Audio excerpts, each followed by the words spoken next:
What's her name?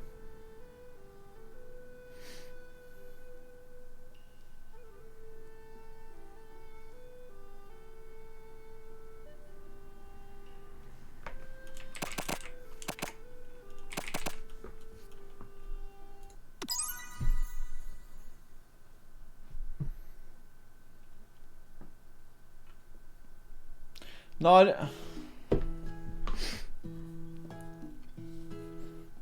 What's this? What? Oh.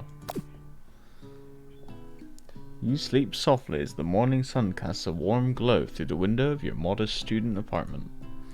The world is peaceful and serene. You could stay in the moment forever.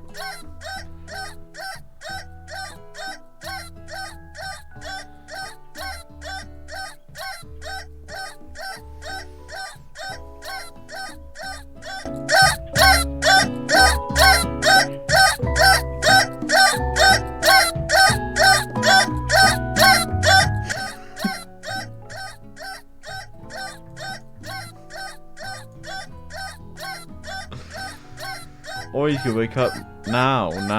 Your first day of culinary school is no time to sleep in.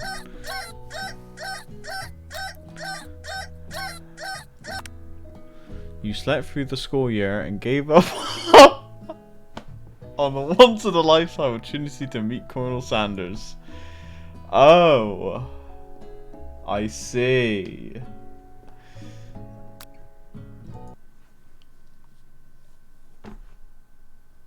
Okay. If I get some bullshit like that, and it makes me redo an entire section, I'm...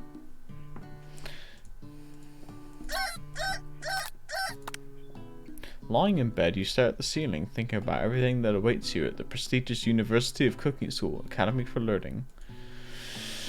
Your mind begins to wander. Is there a save? No.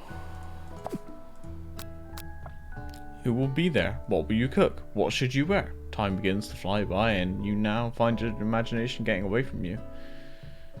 You'll need to take this seriously. Oh, fuck knows. I'd better make sure to arrive prepared for the first day. You rush through your morning checklist. Teeth brushed. Hair combed. I don't comb my hair. Pits deodorized. Nothing can stop you now. You confidently grab a biscuit, strut out the door and head off class. That's a... Is this American? Just what you need to get your blood flowing. Because that's not a biscuit, I'll tell you what. Standing in the quad, you gaze upon the magnificent University of Cooking School, Academy for Learning. No. Here comes your lifelong best friend forever, Miriam.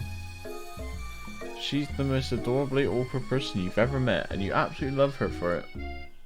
Good morning, Chris. Are you excited for the first day of the rest of our lives?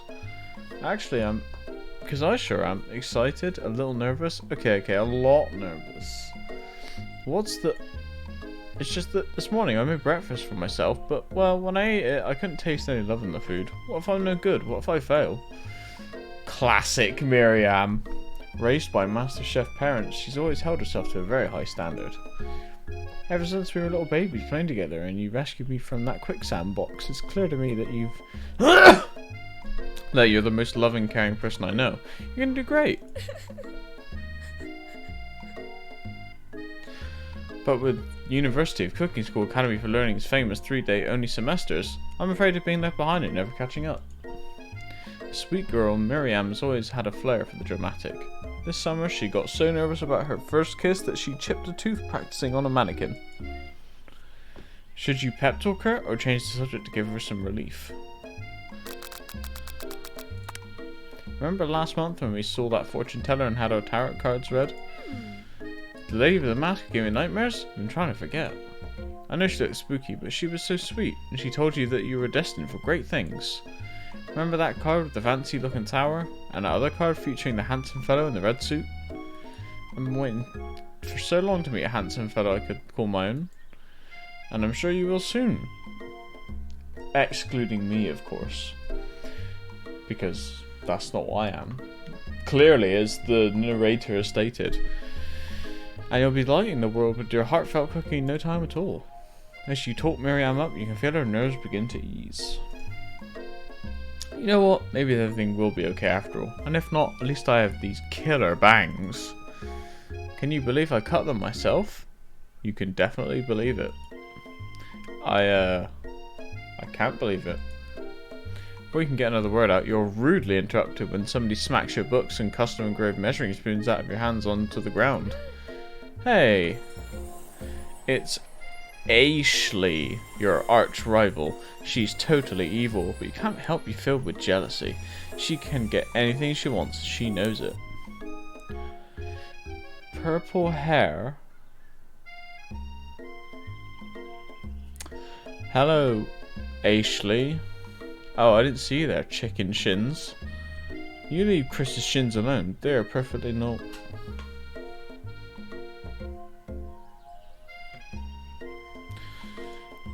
Ugh, can't stand Ashley. Even her name is annoying. You know for a fact that it's actually Ashley, but she had to add extra letters to make herself feel better than everyone.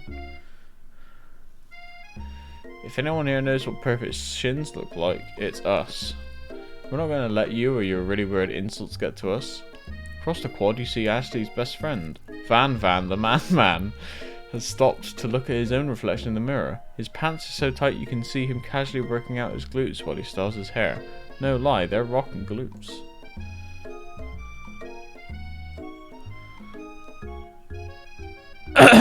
Van? You rang? What? His hair is a star. His hair? You've never been sure what their arrangement is, but as long as you've known them, Ashley and Van have been just as close as you and Miriam, but substantially more devious. Can't believe that University of Cooking School Academy for Learning would ever allow people like you to attend as students. I know, right? You'd think they'd just hand us our diplomas now. Or maybe hire us as professors. You amateurs could learn a lot from us. I don't know, Sam. With the first day of school about to start, there's just not time to properly tell these two off, so you resist the urge. Let's go, Miriam. Psst. See you later, losers. As you approach the door, you see a goofy-looking kid pushing hard against the window directly next to it.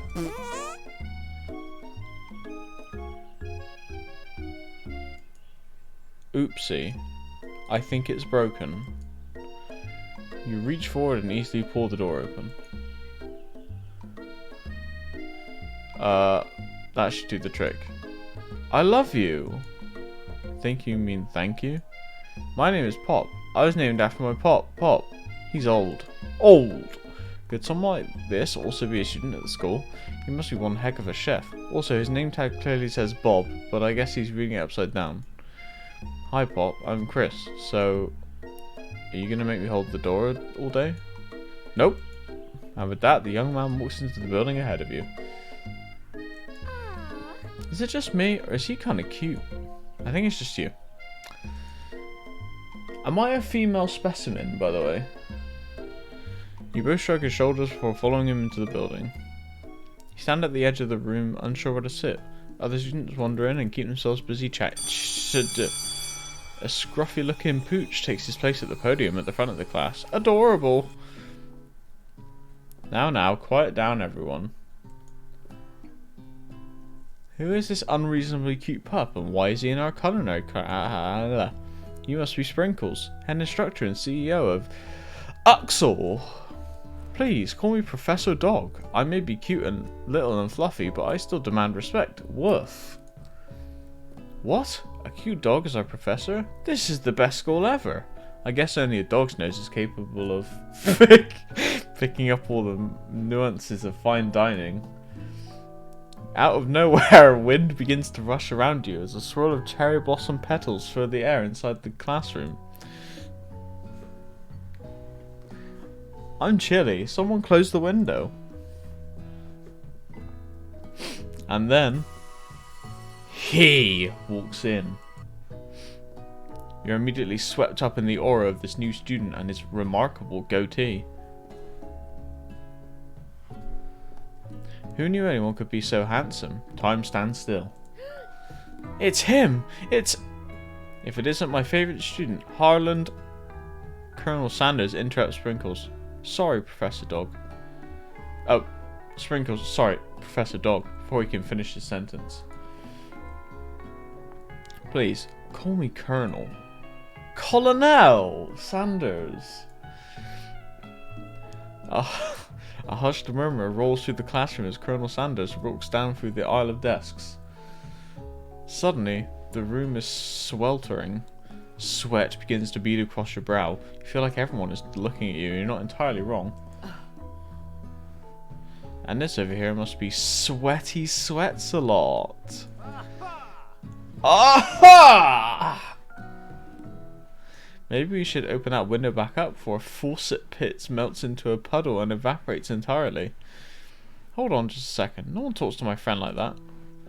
You two both know my name. We were in the same kindergarten class. And what is with all your really weird insults? Besides, when Chrith sweats, it's not gross. It's beautiful. Look at that shimmer. Okay. It's a good thing you didn't forget about the deodorant this morning. This classroom is hot, hot, hot. Professor Dog steps in to settle the class down and get some ground rules. Welcome to University of Cooking School Academy for Learning. Welcome to Paper Origami Swan Formation Earth. The greatest culinary academy in the world. The birthplace of culinary legends, past, present and future. Many challenges await you. There will be tears. There will be blood. There might even be really adorable tiny food. What, Sam? What about cardboard origami?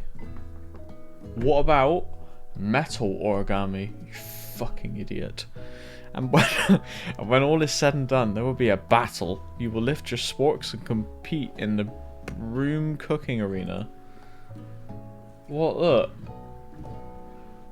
Listen, kid. Listen. What time did you wake up this morning, sir?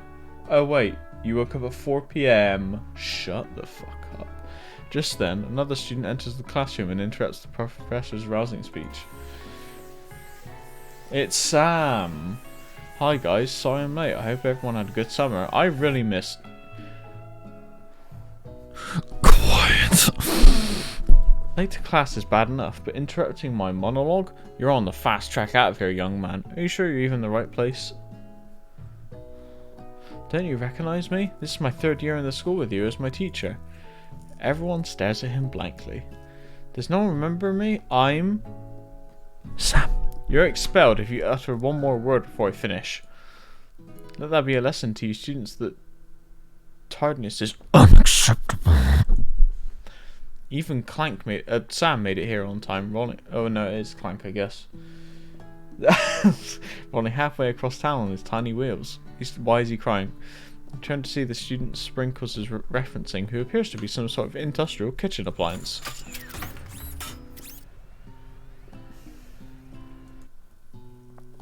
The class bursts into laughter.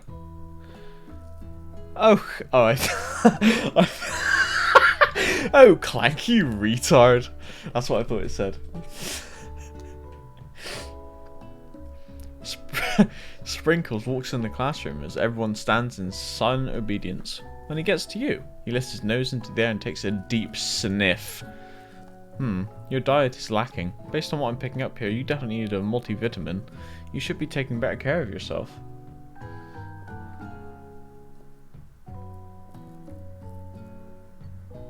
Today we're learning POSIT.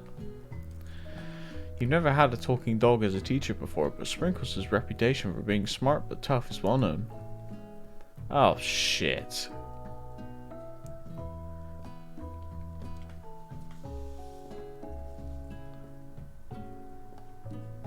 If I choose the wrong thing and get a game over, I might just alt F4. You reach beneath your apron and return with a chicken snack in your hand. Sprinkles' eyes go wide as he locks onto it. His favourite. Well, I think there might be some competition for a new star student. The furry professor immediately devours the snack, leaving your hands slick with a coating of warm doggy drool. You see the other students eyeing you jealously, but pay no mind to them. If they wanted to succeed in life, they should have learned the importance of carrying a range of dog treat flavors on them at all times.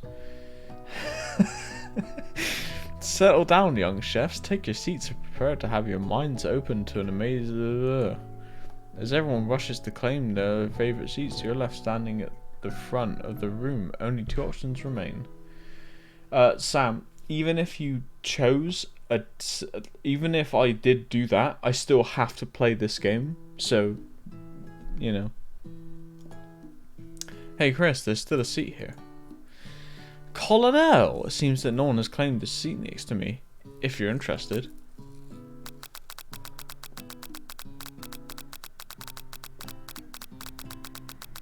Okay. Well, I'm just telling you, you can redeem that as many times as you want. But I'm just saying, I have to play this game because it was requested. So...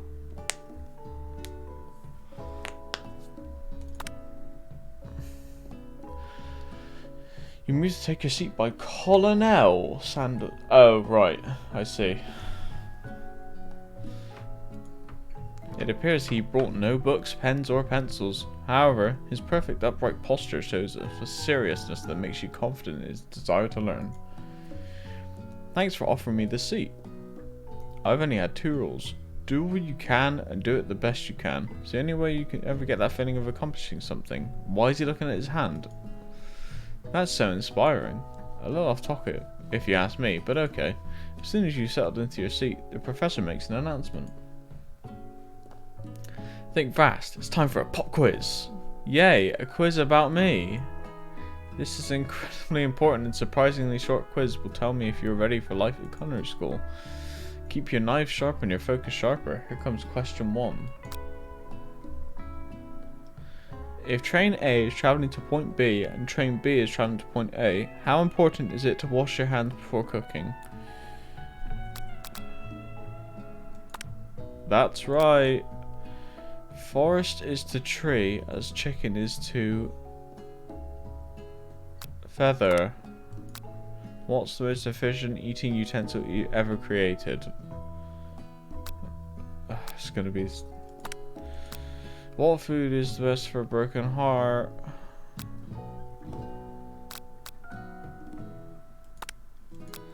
Is Sprinkles a good boy?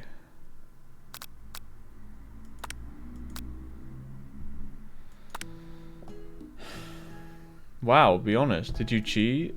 No, it was painfully obvious. You look up to see that Colonel Sandals has been watching you tally your score. He's impressed. I know we just met, but I have to confess, I think you have a beautiful brain. What? Hot diggity, Chris. You just scored some major Colonel Sandals points with that performance. May I have your attention, students? I have an important announcement to make.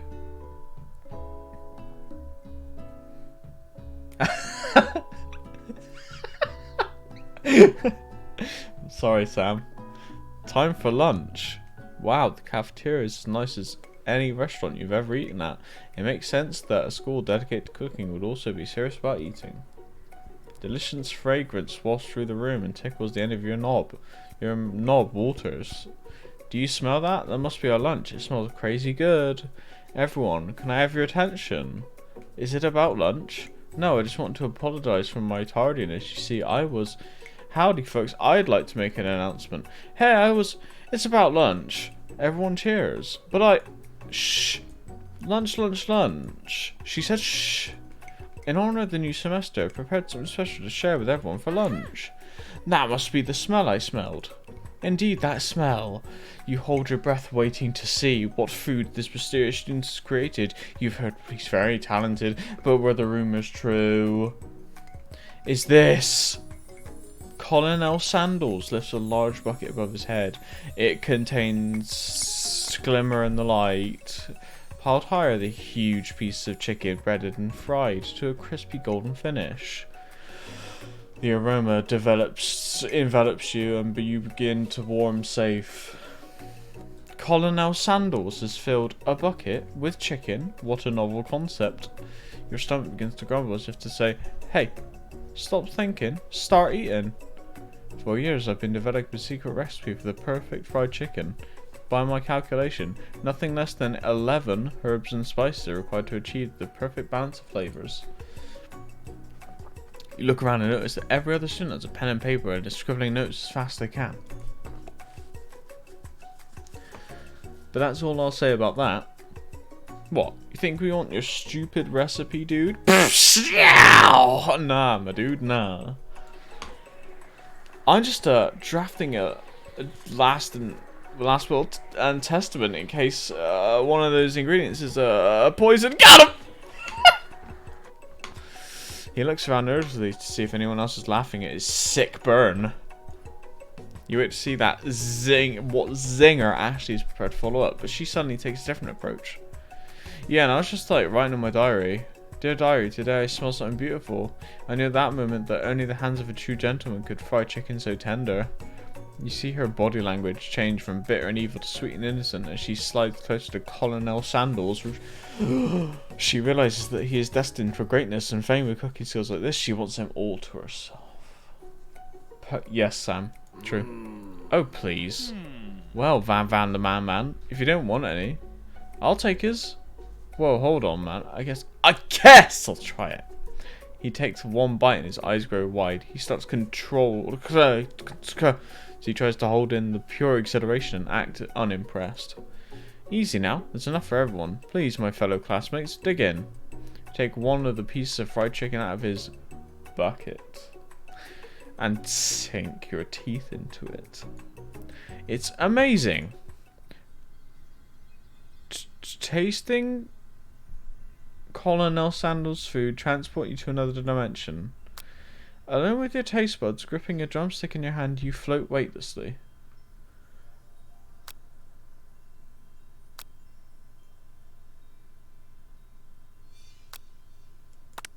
You let the food rest in your mouth and focus on it, scrutinizing every flavor. Salt? Maybe. Pepper? Too obvious. Oregano? Basil? Maybe. But there's something else. Something dark, something spicy. You dig deeper, deeper, deeper. Yes, even deeper still until you find it. The G-spot. Could it be white? He really did it. How bold, how adventurous to use white. You try to go even deeper into the sea of flavors, but this revelation alone is more than you can handle. You snap out of it and realize that this information was meant to remain a secret, and yet, now you know. A mantle of responsibility. Come, yes. A mantle of responsibility now rests upon your shoulders. As you look around, you realize that everyone in the room is consumed by the lunch. No one noticed that you've traveled through space-time. After tasting his food, you try to get some one-on-one time with Colonel Sandals even. You approach Colonel Sandals. Colonel Sandals smiles ever so softly as you approach. He stops what he's doing and allows you to break the silence. Colonel, I wondered if I could talk to you for a second. Sam, you get it. It's Swan Earth. Why? All the chicken are dead. There's no chickens left, the swans took over.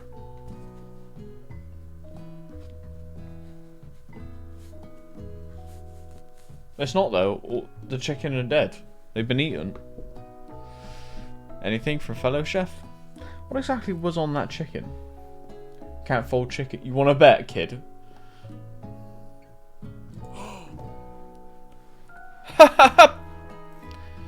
How bold to come out and ask. It's an idea I had for a new combination of flavors that will make me my fortune and establish my legacy for all times. I open a chain of highly successful fried chicken restaurants. No big deal. It's just you and me here talking. I can keep a secret. In fact, I got some of my own that I'd be willing to trade. What's the rush? The semester's only getting started. We've got 2 more whole days to get to know each other. You're clearly not going to give it up easily, but it doesn't hurt to be persistent. If I had one, I would. You know, you know what they say about secrets, Colonel. Shouldn't learning be fun? You've got moxie, I'll give you that. Colonel Sandals looks both ways to make sure you're truly alone and then leans in. You can feel his warm breath as he whispers. Just one ingredient, but you can't tell. I use cum. It's something my great-grandmother taught me. Oh shit. Cum? Wow! You'd never have guessed that. In fact, you're not even sure where you get some if you search.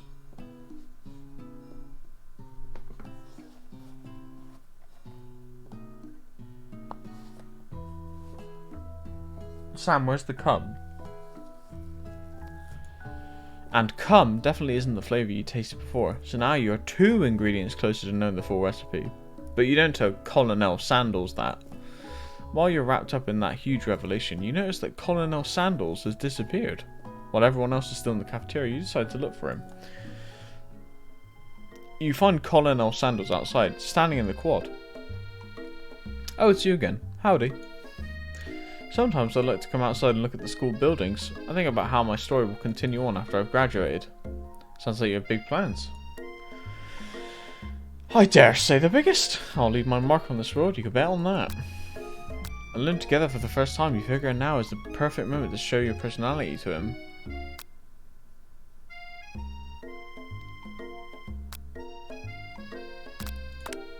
Well, I just wanted to tell you that I really enjoyed your food.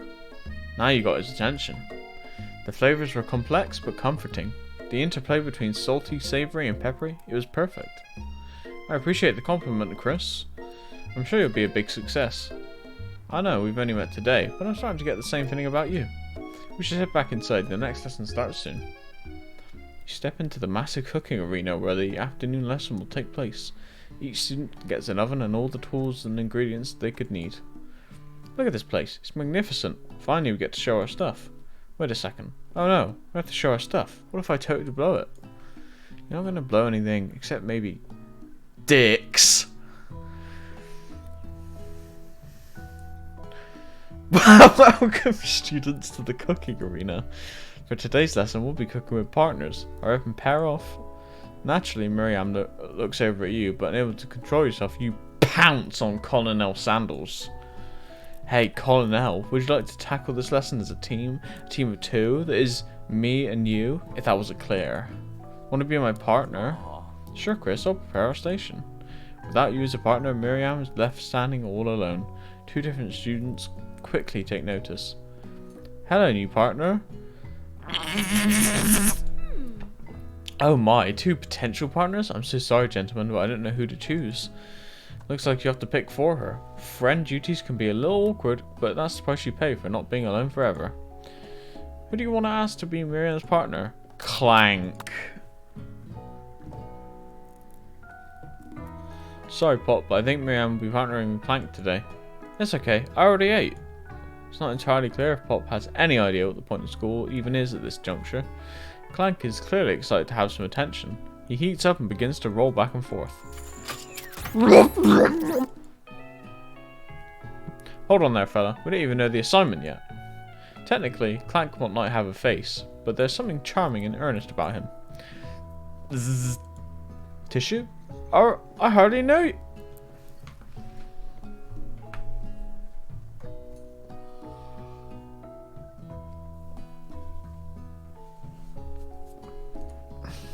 Clank judders and a panel shakes loose. You get the impression that this is a sign of affection. Looks like you 2 will be fine. Now it's time to focus on your own cooking classwork. Alright you 2, for today's lesson we're going to keep it simple. Pick a basic dish and divide it up the steps. No chef is an island. What? No chef is an island. It takes 2 flints to make a fire. You get the idea. Which dish do you suggest to your partner, Colonel Sandals?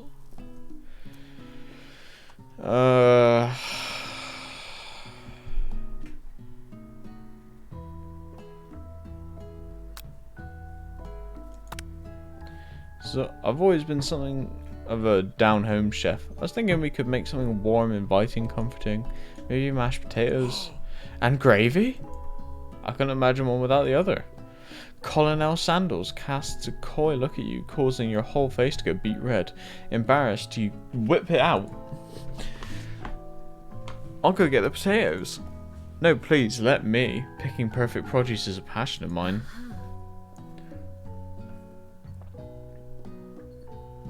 Looks like things are pretty fresh around here. Did someone have a crush on Colonel Sandals? We're just cooking partners, mind your own business. Sandals' heart is in my business, and you better keep your fingers off my man. Did someone call for me?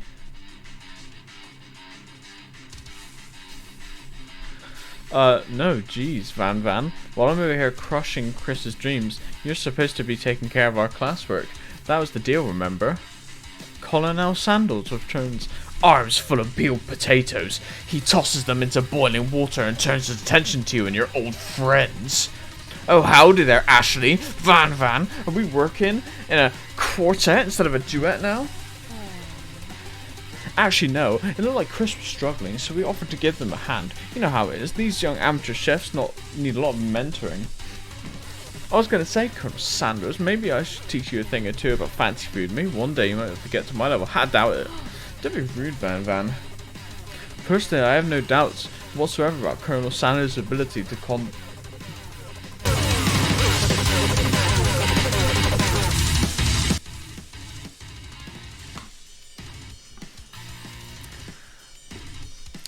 concoct creations worthy of admiration. After all your fried chicken was quite spectacular. But Colonel, if you ask me, I might make a better partner for you than this thing that has positioned itself at your station. Don't you feel deep down that we cast complementary shadows?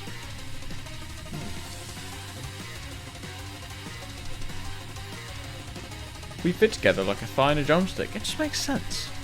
Nothing about this makes any sense, but one thing is clear, she's coming for Colonel if you don't watch out. Ashley is really going at you hard. You need to ask for some backup here before things get ugly.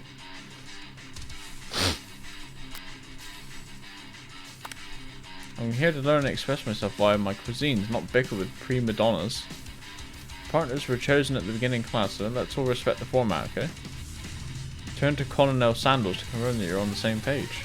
I chose Colonel Sandals, and Colonel Sandals chose me, isn't that right? Businessman respects all fair agreements. From contracts to handshakes, I took on Chris as my partner for this activity and I stand by it. Based on your team's behaviour, I'd say you're perfect for each other. Neither of you has Chris's natural talent or their loyalty. Being defended by Colonel Sandals leaves you feeling proud and full of potential. You look for Sprinkles and hope that he might step in, but he's nowhere to be found. Darn those cute corgis in their short but sturdy stature. You look down at your station and realise that in the tension of the moment, your hands have been cooking on autopilot. Distracted by the drama, you've already crushed the boiled potatoes into a perfectly creamy mashed texture with plenty of butter and cream for flavour. It's as if your natural passion guided you through the steps you know so well while your attention was elsewhere. I know just what to do. Colonel Sandals extends his hand. He's holding a beautiful white porcelain gravy boat, out of which pours a smooth brown gravy, smothering your face. Gravy flows down the mound of potatoes. The results look spectacular. Granny would be very proud, but she's dead. Colonel Sandals holds a spork out to you. You reach out and grab hold of it, but he doesn't immediately let go. The two of you stand holding the same spork, and for that small moment, all the madness and pressure in this crazy world stops. Your eyes lock. The moment is electric. Time stands still. If you love something, set it free. Together you dig the utensil into the mashed potatoes and lift the heaping sporkful up when you see Ashley with a sinister look. You know she's plotting against you to be with Colonel Sandals. And then filled with rage and without thinking, you fling the sporkful of mashed potatoes right into Ashley's stupid, beautiful face. Van, do something. Scooping up a fingerful, Van tastes the dripping mashed potatoes and gravy and realizes it's delicious. Horrified by the revelation, he slinks away. Will he ever be able to cook something with so much love and integrity? Hold on right there, Chris. We do not waste food in the broom cooking arena. Colonel Sandals, I expect better from you. If you throw one more spoonful, you both better prepare to eat it from wherever it lands. Can I has potatoes face? Van rushes back over, a covered dish in his hand. Mashed potatoes with gravy? Pathetic. In just a few minutes, I prepared a full meal. braised tentacle of octopus in my saintly silver sauce, placed it on a battle axe blade forged by my supreme chef ancestors. If you've ignored me for too long, that ends now. It is I who will have first bite, and you will all look on with envy. Sam rushes at Van Van and swipes a bite of his signature dish right off the plate. No, don't. Something about his distant struck mine was quite right. I think the octopus was rushed and may have turned in the process. The results could be toxic. Too late. It's been eaten. I think I left something in the oven. I don't feel so good. It killed him! Everyone step back. Don't take another bite. When you look back at the plate, the rest of it's gone. You notice the tip of the tentacle being slipped into Pop's mouth. Pop winces in pain for just a moment. Then it's almost immediately back to his obvious self. Oopsie. Tastes like poison. The entire class has gathered to watch Pop's final moment. Shock has frozen the whole crowd. They are as motionless as statues. The class bell rings, disrupting the moment and snapping everyone back to reality. It would appear that Pop's enthusiasm to try new things, despite obvious danger, has inoculated him against poisons of all kinds. I'm not sure the professors will here make enough money. Hello? I just turned into a ghost over here. Poor Sam. Seeing that you're shaken up by that really annoying student and all his nonsense, Colonel Sandals approaches you. I'm sorry you had to go through that. Please, let me walk you home. What? Like for real? Oh, come on. You follow Colonel Sandals out of the room. At night, the school building has taken on another vibe entirely. It's dark and more than a little spooky. Colonel Sandals stands in the quad's neon glow and speaks softly. Those mashed potatoes you made in class today? Before you go on, I want you to know. They're not a great representation of my skills. I didn't even realize I was making them. They were amazing. Tasting them reminded me why I became so passionate about food to begin with. Colonel Sandals getting choked up. Oh my cum. Cooking is obviously important to him in a way that you find inspiring. Now might be the perfect time to tell him you're developing feelings for him, am I? Colonel Sandals? Yes, Chris? There's something I need to tell you. Hold it right there! There's something I need to tell you first. Oh jeez. You see, when I was just a boy, I had a dream that one day I would be the greatest chef this world has ever seen. And every day since, I've been working hard towards that dream, day and night, never stopping, never resting. Also, lifting a lot of weights, like so many weights. We should follow our dreams with all our hearts, that our souls may grant them like wishes floating on a shooting star. Hey, no, you. Shut up. I'm the one here to say inspirational stuff and be the star of the story. His hair just went from this to this. Are we forgetting that your cooking literally killed a guy? You can't prove that. I also saw you kill that guy. What was his name? Somewhere in the distance you hear a long, sad sigh. Forget him. We're talking about me. Me. I'm the hero.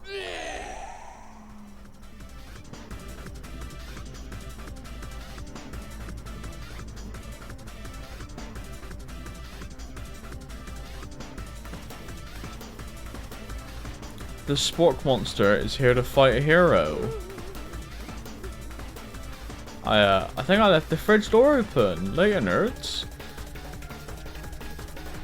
How dare you threaten me just as I was letting down my guard and connecting with another chef on an emotional level. Be afraid. Be very afraid of me. Because I'm a monster. See?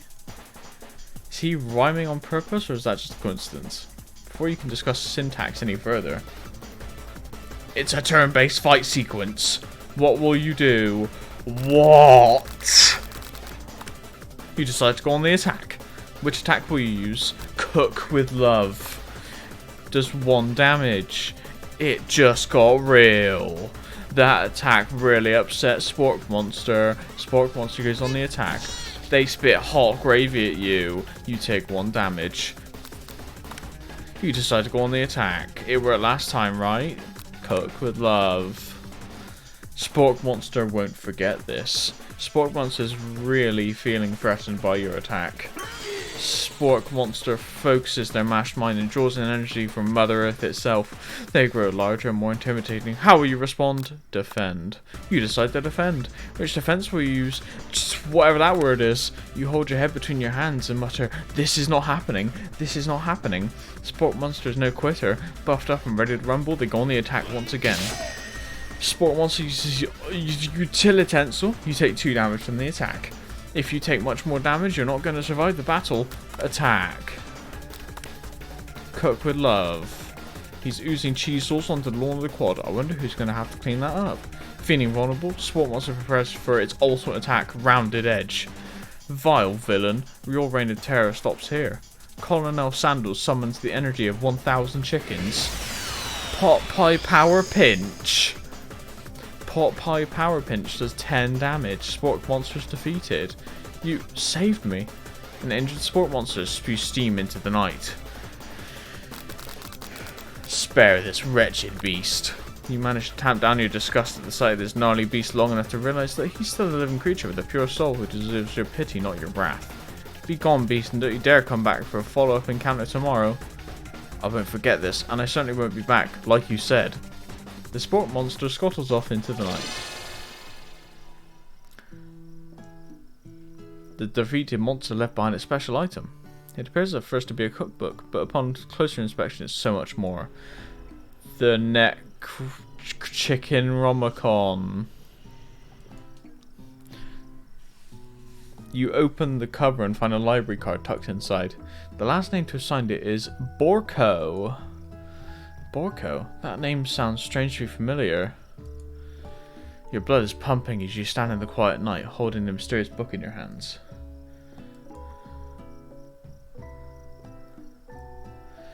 As you come down from your battle buzz, you realize that your final attack has left you completely depleted. The world around you begins to fade away. Without any energy to keep your eyes open, darkness overtakes you. The image of Colonel Sandals flashes before your eyes as you fall asleep. He must have helped you get home in your tired state. You don't know if you could have made it without him. What a guy. You wanted to thank him, but you don't have enough strength to utter a single word. You feel your covers being pulled up over as you are tucked in tightly, and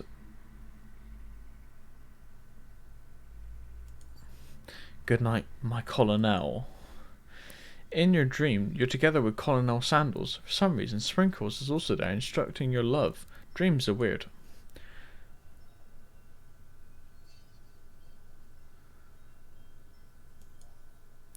You awake on day 2 and attempt to process the wild visions you had. Were they memories or premonitions? You lie in bed and stare at the ceiling, thinking about the secret you discovered while tasting Colonel Sandals' cooking yesterday. You can't believe he really used cum. And then there was the secret ingredient that Colonel Sandals hadn't. It's probably just because he already trusts you so much. Sure, that makes sense. We'll go with that. You meet up with your bestie in front of the school. Before you can tell her about the encounter with the Sport Monster, she launches into a story of her own. Okay, I know this might sound a little strange, but I think I might be, I think I might like Clank. Like him? Like? I know it sounds like it's moving too fast, but there's something about him. I like him. Like him. We got to talking after class. He's actually a totally sweet guy. Not only that, but he's really smart. He told me all kinds of stories about Colonel Sandals. Did you know that Colonel Sandals was the most popular kid in his high school? No, but that does make complete sense. Yeah, but he was so popular that he was voted prom king at a school he didn't even go to, and was also the convertible. Also, he was out. I'm thinking maybe something got lost in the pressure cooker language translation there. Either way, maybe it'd be best if you took it slow with this new boy, like I am with Colonel Sandals. You and Colonel Sandals, the coolest guy in school, the most famous student to ever attend University of Cooking School Academy for Learning, you're a thing now? We definitely connected yesterday. Ah ha ha ha ha ha, sure you did. You're great. Why wouldn't he be into you, I guess? Laughing at the implication that you and Colonel Sandals might be a thing is definitely not cool. You are great. You have an idea about how to prove that your love is real. Well, if he's not into me, then why did he tell me one of his secret ingredients? However, you don't tell her that you know a second ingredient too, which you discovered on your own. Your bestie's eyes light up. A secret ingredient? Yeah, I just said that. A secret ingredient. Is there a dramatic echo in here? Miriam checks to make sure you're alone before continuing. So this summer, while I was on vacation with my family, a lovely man approached me in the botanical garden where I was wandering. What? I'm reading.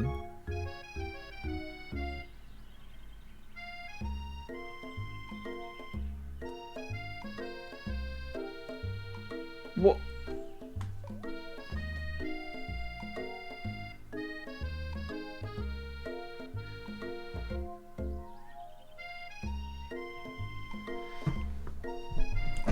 We have a drink then.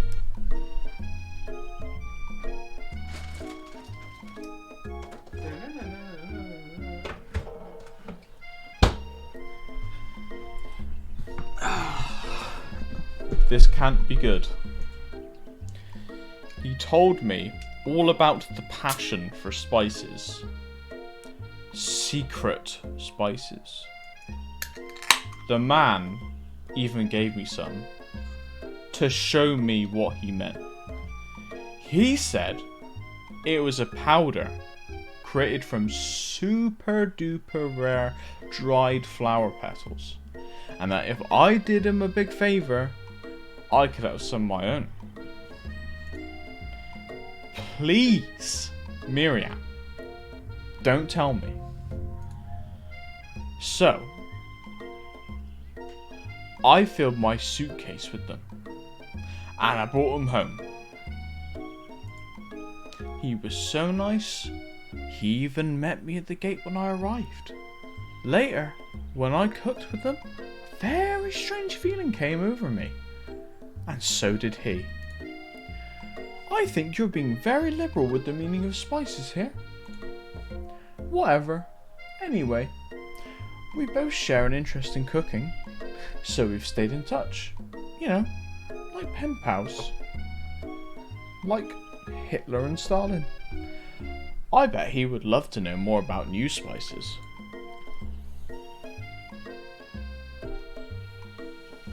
Well, I'm definitely not supposed to share Colonel Sanders' secret recipe.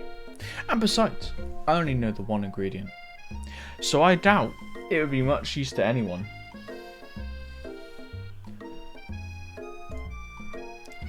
Please. Please. Please. It would mean the world to me. No one has to know it came from you. Or from Colonel Sanders. What do you think? Should you protect Colonel Sanders' secret? Or share it with your bestie? You can choose.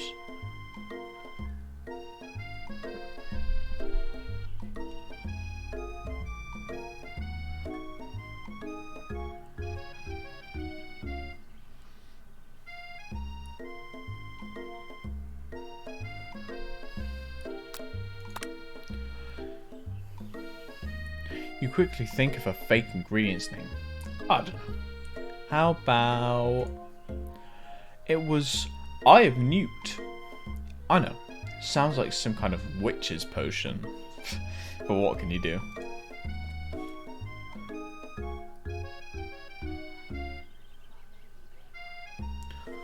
Eye of Newt. Wow. Her eyes light up, imagining such a thing. And you figure that you've satisfied her curiosity, and she'll move on. However, she immediately turns around and does some thumb typing on her phone that you can't quite see. That's probably not good. Before you can ask her to confirm that she was definitely not texting secrets to other people, you're interrupted. Wind rushes in. Cherry blossom petals fill the air. It's Colonel Sanders. He's arriving at school.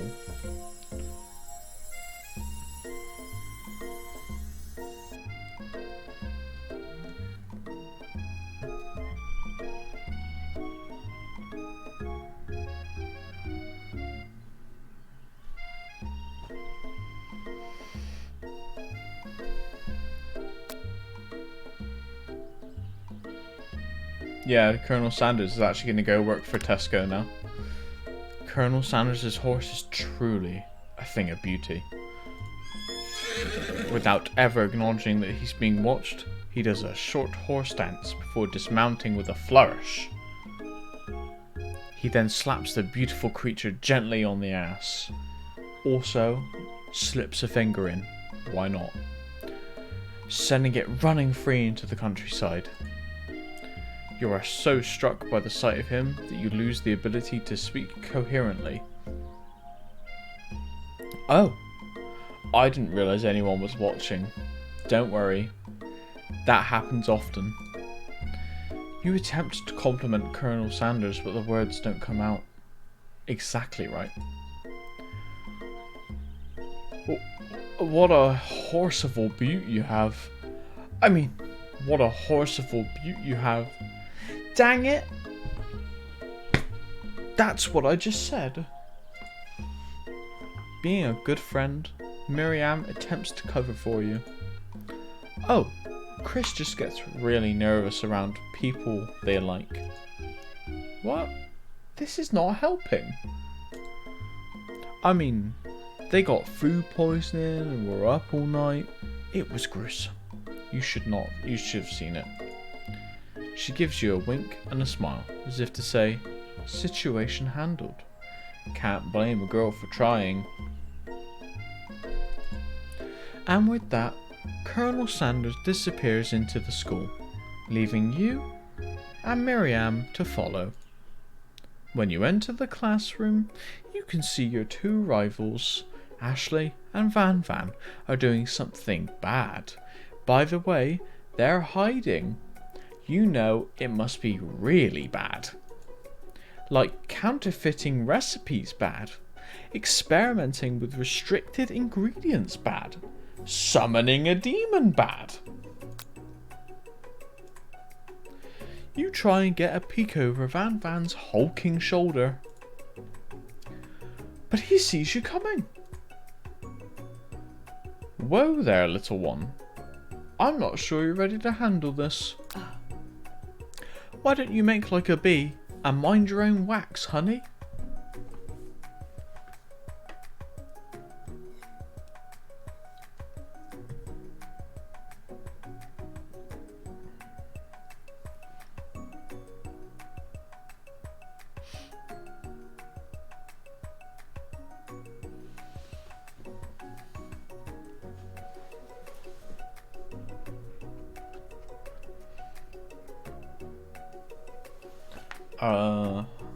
Alright, I should have got an idea.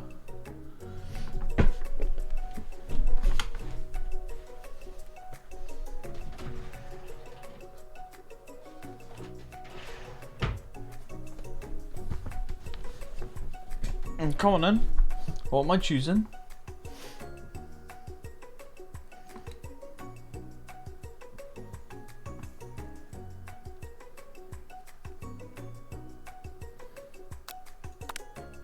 You sit near the rivals, but leave your back turned to them.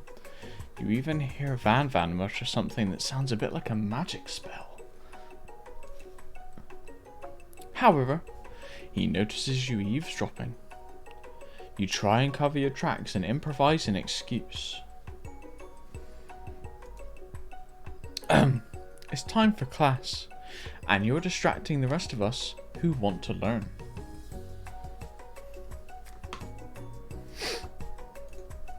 Now you've upset them. Oh, and you're the Emperor of Cooking, are you? You make the rules.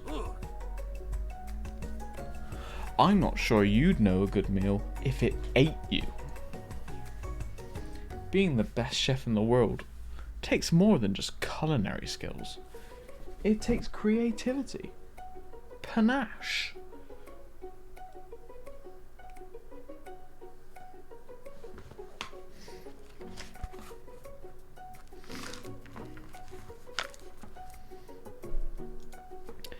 And it doesn't hurt to use a little evil. You finally get a look at what it was they were hiding, and you instantly recognize it. It's a book.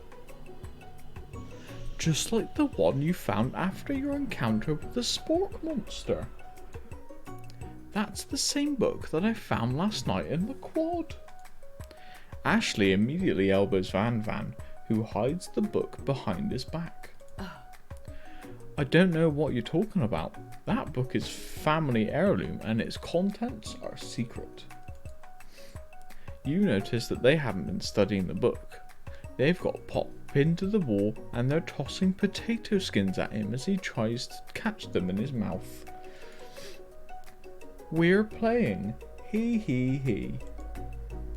Before you can dig in any further, you're interrupted by the arrival of more students. It's almost time for class. Beep beep. Clank must be running late. He's in such a hurry that he rolls right over Van Van's meaty foot. Hey, watch it, you bucket of bolts. You watch how you talk to him. He didn't do anything. When didn't they happen, Paul? Buzzed womp. Who do you think you're talking to? I've never heard such language. Not even from a stand mixer. Womp womp. Welcome back, Sam. No, your mother was a stand mixer. Were buzz. Van Van jumps to attack Clank, but Clank shocks Van Van, sending him flying across the room. Protect me, Colonel Sanders. These crazed men are about to come to blows. I think it must be over me, but I'm not interested in either of them. Ashley's tone has completely changed in an instant. She bats her eyelashes at Colonel Sanders. Surely, he must know that this is a ruse, right? Gentlemen, get a hold of yourselves. Save it for the arena, at least. Or don't. Honestly, what do I care? I've got lofty career aspirations to focus on. Maybe I can help you with your bliss. Bleh. Just then, Sprinkles arrives to signal the true start of the class day. He's panting, which doesn't seem that abnormal. He's a professor, but he's also a dog. Students, please take your seats. I apologize for my late arrival. I spent the morning chasing a car all around town and my tiny little legs are very, very tired. Well, it's what you asked for. But I'm here now and I hope you're ready to learn. Rub his furry dog belly. He loves it. After he catches his breath, Sprinkles regains control of the classroom. Who is this, by the way? You can't see because of my camera. I will momentarily turn it off. Who is this? Who? Who?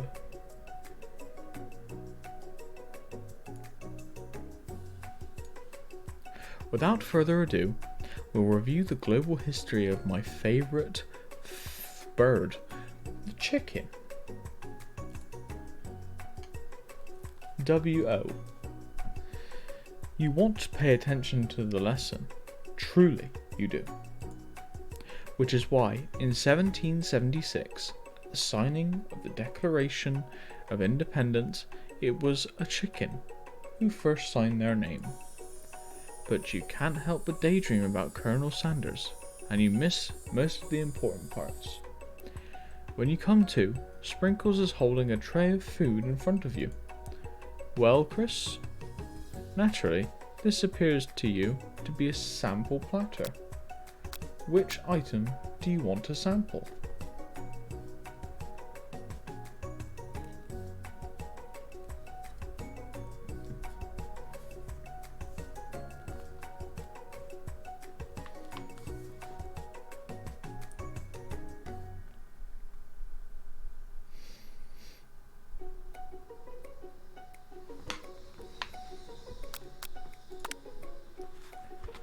You grab the glass of water and gulp it down. It's cool and crisp like the purest snow melted by a mountain spring. Hey, that was mine. It was from my favorite toilet. You owe me $6. And you've got excellent taste. You think to yourself, geez, I should pay better attention. We all make mistakes. I'm sure he'll forgive you. Someday. Come on, it's time for lunch. Before anyone can relax, the cafeteria lights dim, and your rivals enter to make a dramatic announcement. Today's lunch will be prepared via timed competitive cook-off. The level of theatrics with these two is off the charts.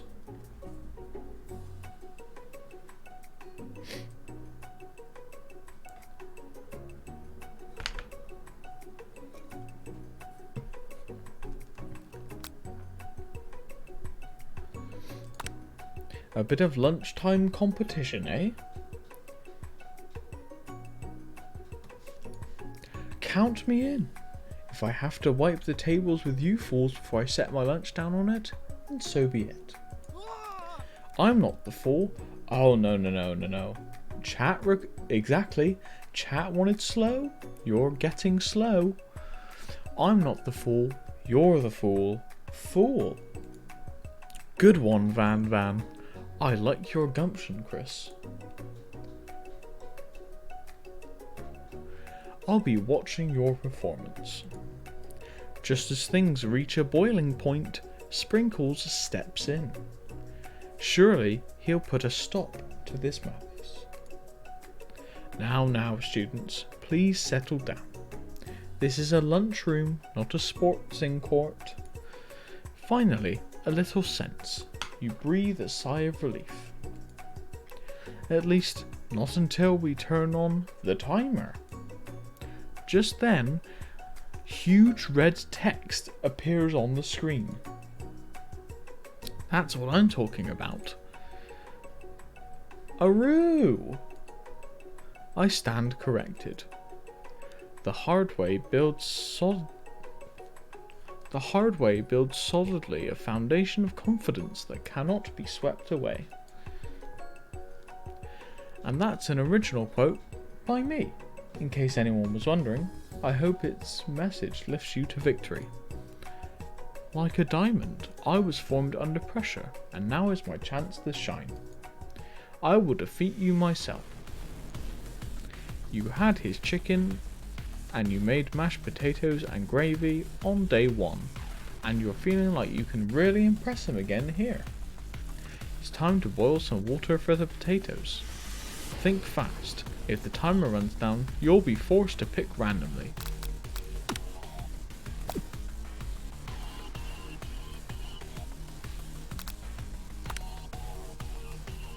That's right, but how would you have gotten into this school without knowing that? Winner gets to rub my furry belly. Let that enticing offer motivate you. You're going to need to season this chicken before you cook it. You don't know Colonel Sanders' recipe exactly, but you have an idea. How many herbs and spices did he say he used? 11. That's right. You might not know all of the ingredients yet, but at least you've headed in the right direction.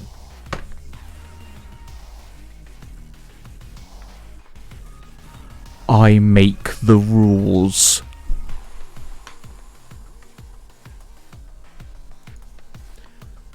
Tail wagging intensifies. Now that you've got some basic steps going, it's time to elevate your craft. What state of mind offers the most flavour? This is stupid. That's right, you must never take this opportunity for granted if you hope to succeed. Your classmates are rooting for you, but Ashley is simply stronger and faster than you. You'd better pick up the pace if you want to survive. When you were a child, your father died.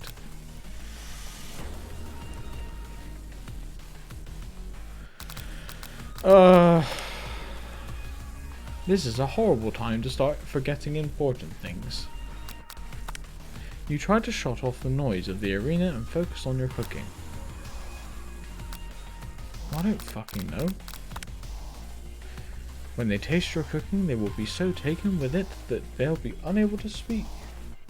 You notice Colonel Sanders out of the corner of your eye. I believe in you, Chris. He's actually cheering you on.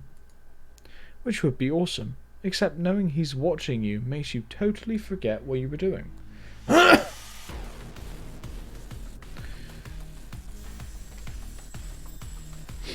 Now all you can think about is Colonel Sanders. How many spoonfuls of gravy...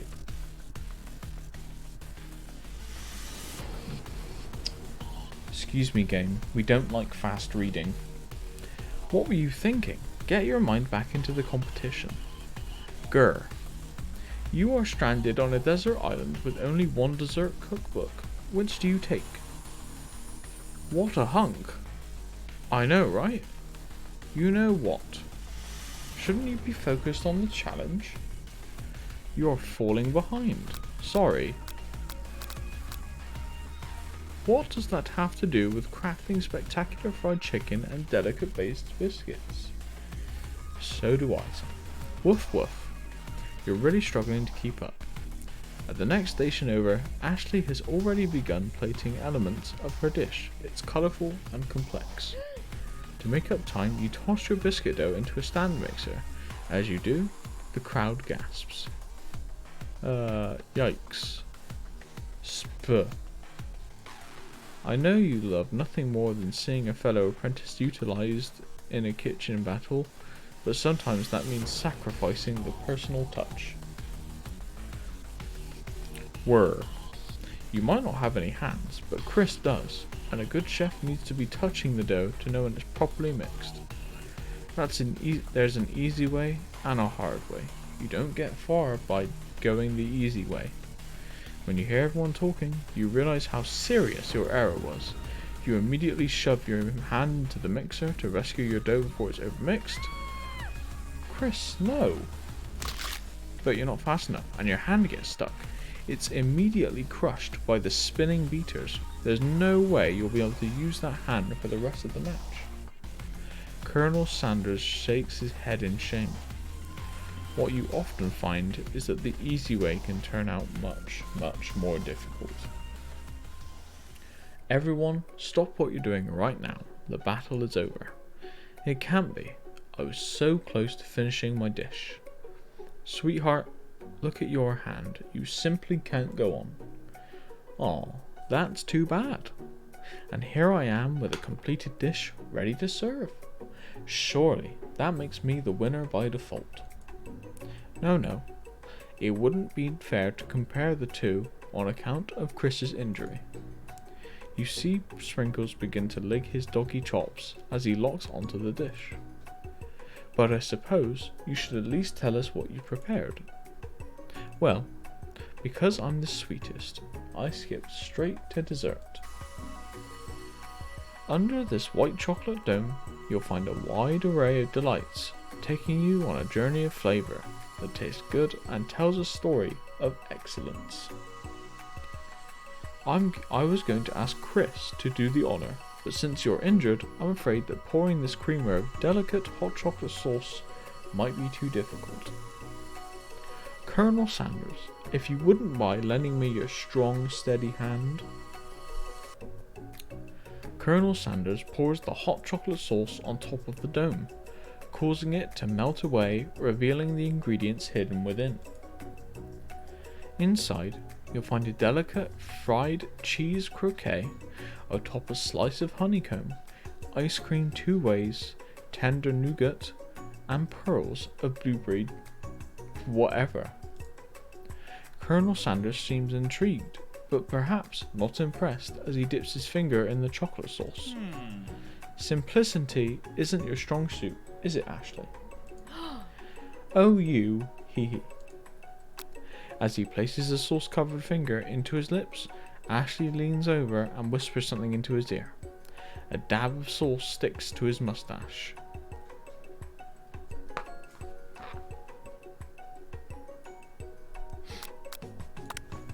Your rage burns so intensely with your eyes that they burst into flames.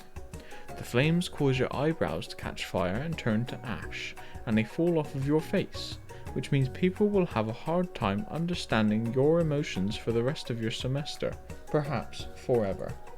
Embarrassed and ashamed by your poor performance, not to mention your crispy fried brow, you run for the quad to be alone. The beautiful weather feels like an insult. Inside of you, a storm rages. It's Colonel Sanders. He's probably here to tell you that he and Ashley are in love and have decided to get married. And he won't even ask you to cater his wedding because you're a terrible chef and an awful person. You tried to hide from him, but he approaches you directly.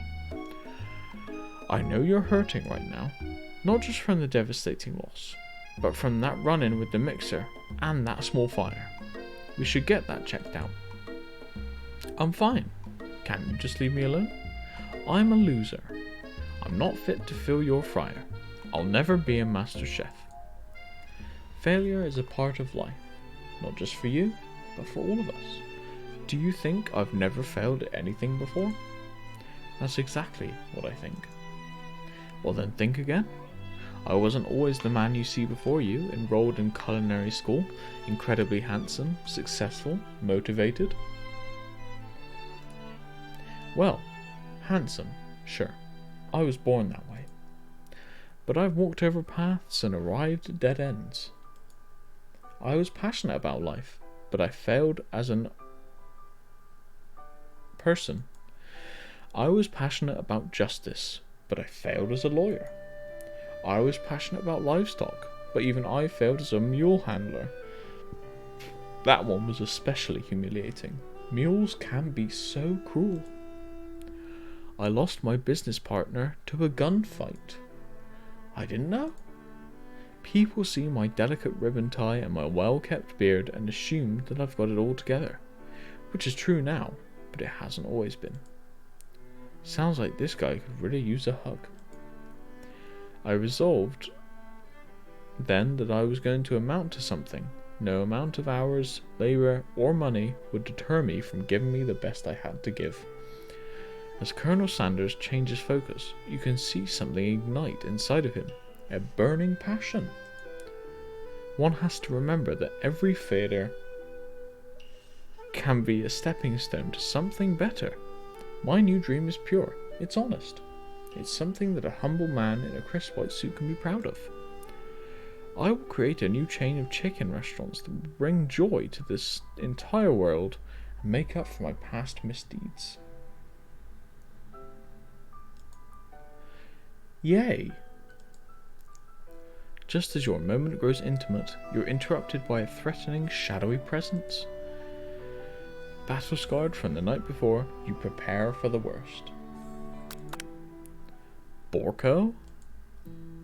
It is I. I know I said I wouldn't be back, and after the whole fight to the death thing, maybe you don't really want to see me anymore, but I just wanted to say that I was wrong to attack you, and I apologize.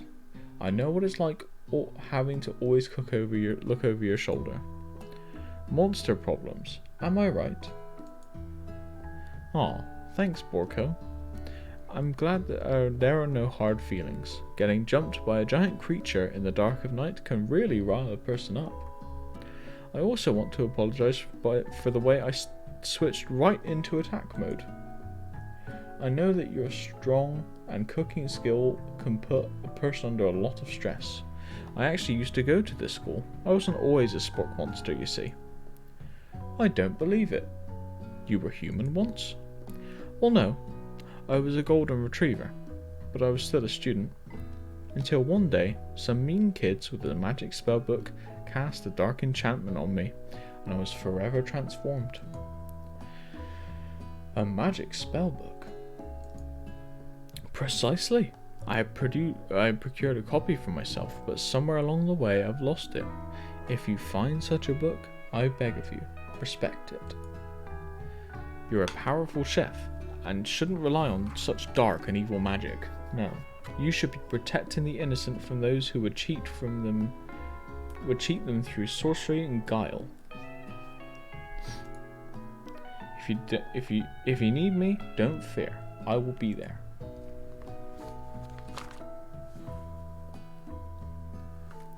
It sounds like there are some bad cooks in the kitchen of life, Chrith. Together, I'm sure we can defeat them. Come back to my hideaway, and we can discuss. A personal invite? You can't imagine what Colonel Sanders' home must be like, but it sounds like you're about to find out.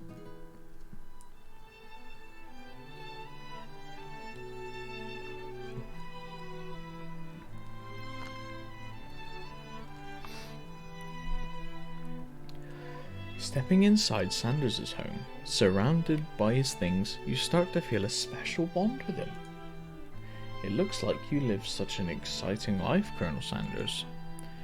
Every day can be an adventure, if you approach it with the right attitude. Long ago, I made the decision to never stop searching, never stop working, never stop imagining. Have you been working on any new recipes of your own lately? I'm always excited to talk about food with another ambitious chef. Well, there is something. It's just a side dish that I've been tinkering with, trying to find the right balance of flavors and textures. I'm not sure I've nailed it yet, but I'm close. Colonel Sanders' eyes perk up as he starts to wonder what dish you might be describing. It's meant to pair with something spicy, or something crispy. Both, perhaps? Now you've got him right where you want him. Should you reveal your new creation to him, or keep it a secret, just for you?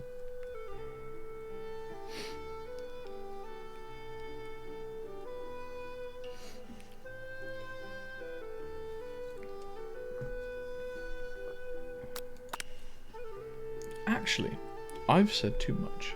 Please, forget I ever said anything. You can practically hear Colonel Sanders' heart beating in his chest. He tries to act demure, but his facade begins to crack. I can appreciate a good secret. Of course, in fact, I've got many, nearly a dozen in my fried chicken recipe alone. But I would hope that you could learn to trust me with yours. Well, I suppose you did share a secret ingredient with me yesterday, so it'd be only fair. Colonel Sanders' face grows serious. Ah yes, about that. You see? Yes, Colonel. I haven't been completely honest with you. The secret I told you was a fake. Oh no. The ingredient you shared with Miriam, it wasn't true? Even though we made it up, why is it giving us this? You're angry with Colonel Sanders for lying, but the fact that you revealed his secret shows that he was probably right to do so. We didn't reveal it. You mean, it wasn't one of the real 11 secret herbs and spices? You see, we'd only just met, and I had to make sure that you were trustworthy and capable of keeping my most important secret. To me, my recipes are priceless. Well, I have something to confess. I didn't share the ingredient, we made one up. Unfortunately, I already knew this. I was very disappointed, but now that you've come clean, we can start building our relationship as fellow chefs again. Why we didn't reveal the secret? I promise to be honest from here on out. I really do. I'm counting on you. Then in that case, I present to you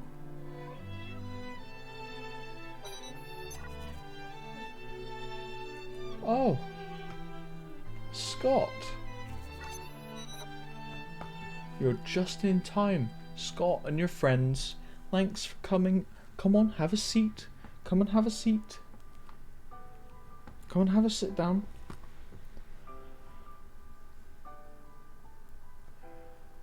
And I'll continue my story once you've all settled down and you're all ready. I present to you my original coleslaw. The shredded cabbage dish glistens in the light of Colonel Sanders' Luke's hideaway. Magnificent. Together, you chow down on the creamy slaw that you just had. Do you mind if I hold it on... You could offer to make him more, but he seems like a very sentimental kind of guy. Sure, why not? Please make yourself comfortable. I'll be back in just a moment. You realize that now would be a perfect time to do some snooping. Around the room are various items that you can look closer at. Each item seems to radiate memories and emotions. Tap on an item to discover more about the Colonel. This must be where he keeps the secret recipe. You think for a moment, what number is important to Colonel Sanders? Then it dawns on you. As soon as you turn the dial to 111111, the safe opens. Inside it, you find a single note.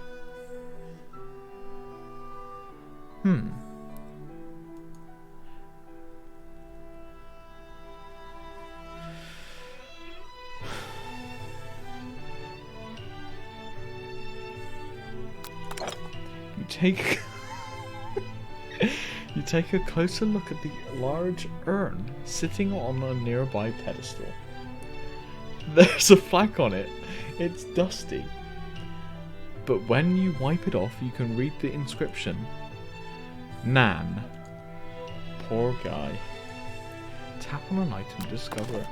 An adorable little baby boy crawls across the floor. He's sitting. From the goatee and mustache combo he sports, you figure that this must be Colonel Sanders himself.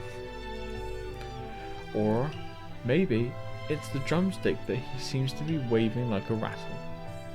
Who frames a baby picture of just themselves? Probably the same type of person who would make their own face the logo of the company they founded. Am I right? Tap on an item to discover more about the Colonel. You notice a very realistic stuffed chicken sitting on a corner table. When you pick it up, you realize it isn't just realistic, it's real. Taxidermy? Must have been important to Colonel Sanders when it was alive.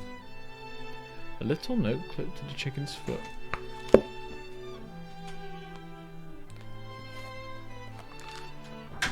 And it reads, "Food time. I will be right back. Don't go anywhere, children."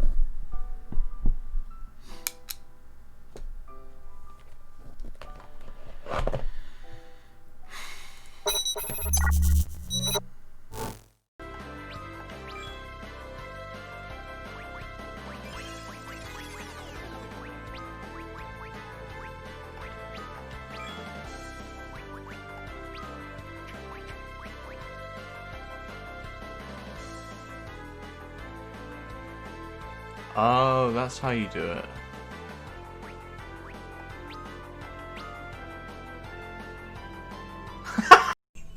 Barry's alright. He's got his cock out. Fuck. Get it away. Get it back out. I didn't say put it away. Somebody stop them. No.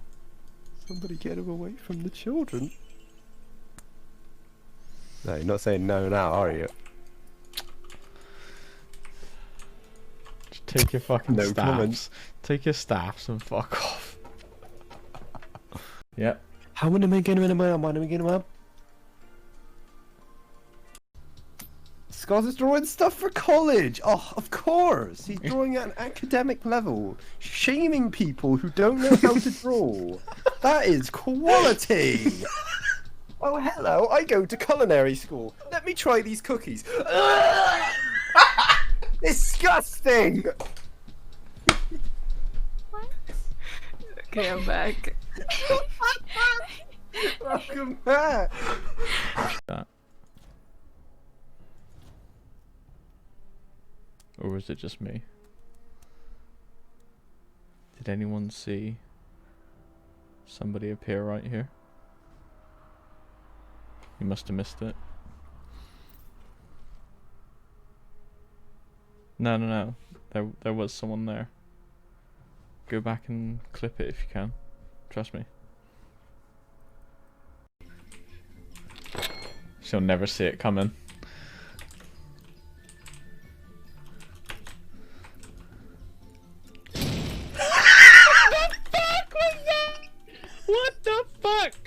that? That was a grenade. Oh, you know, just get inside me. Right. Right? It is. You're welcome for me putting it back in.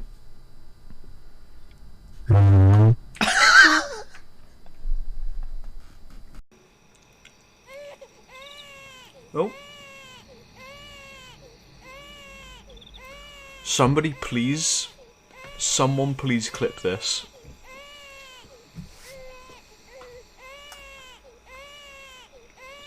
That should be long enough. Someone please just clip that. I want that. You know. Well, yeah, but it's not like you're gonna have it's not like you're gonna fucking be like, oh no, the English are getting pillaged. Our mortal rivals are being pillaged by Vikings.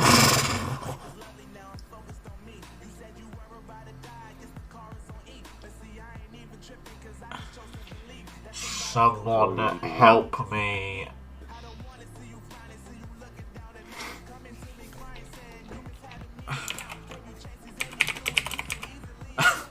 Do you guys know I have a Discord where you can join and be notified about the stream and when I do streams and upload to YouTube. Speaking of YouTube, I've got a YouTube channel. That's where all the previous broadcasts go. Check them out and give it a follow. Oh, cock off! How much do I even have? Bullshit. Yeah, Sugar-coated bullshit. Some people like sugar. Sugar-coated shit, though. Well, I mean, if there's enough sugar. You're down? Okay. Right. When we hit 15 subs and unlock the new emote, I'm gonna get together with Sam and I'm gonna take a shit in the park, put a load of sugar on it, and we're gonna film him eating it. No, we're not. We're really not. We're gonna go to the park, we're gonna dig a shallow grave, and we're gonna put you in it. We're gonna put sugar on. Oh shit, I've got it set to Tillicam.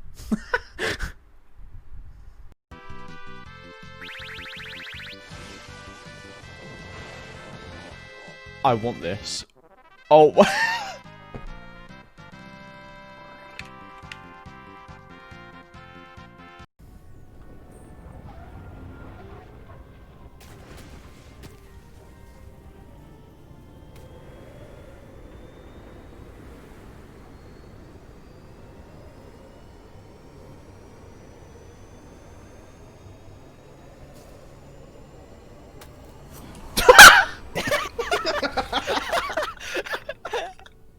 Taken out by a chunk of meat. Yeah, it gives bonuses to all skills that I have, and it doesn't die. Kill it. It's invulnerable. Kill and it. Stuns when it auto attacks. Kill it, please. Okay. You literally can't. No, I just did. I'll Wait, do it you again. kill it and you replace it. Jesus Christ! Fucking live streamer kills cats on stream. Meow. Fact. Me. Fuck off.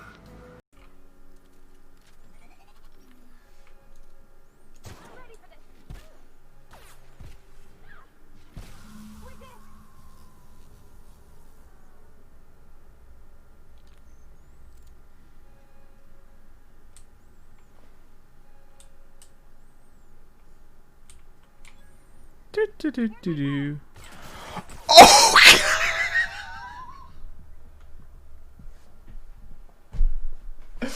Okay.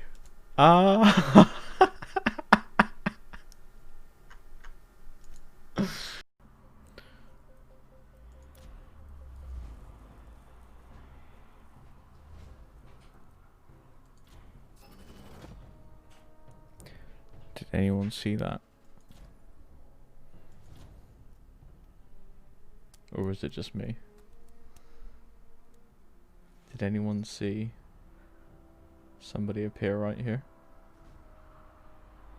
You must have missed it. Of course. Dun dun dun!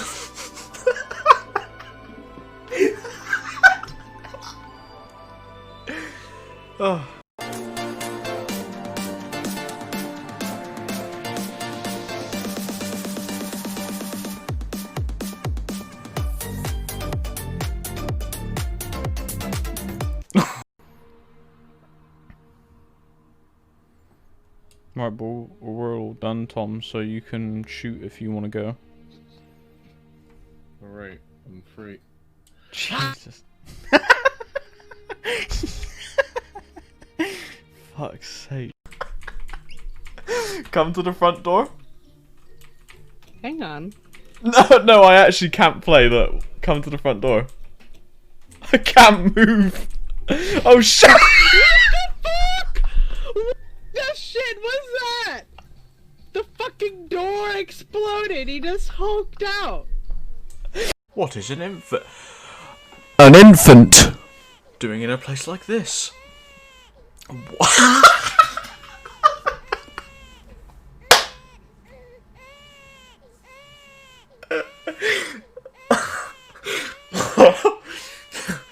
What is it?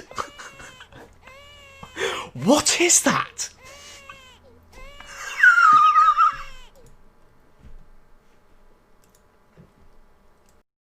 No, there's a fire over here. Oh. That's the story of my life. That's... That's me.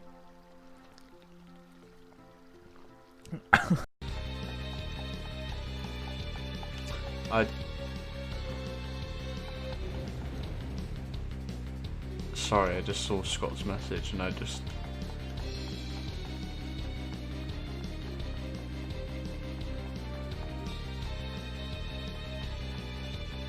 No. I don't want to. No, I'm not letting you clip that. Just clip the thing that came... Just literally clip the message coming up and then just zoom in on it.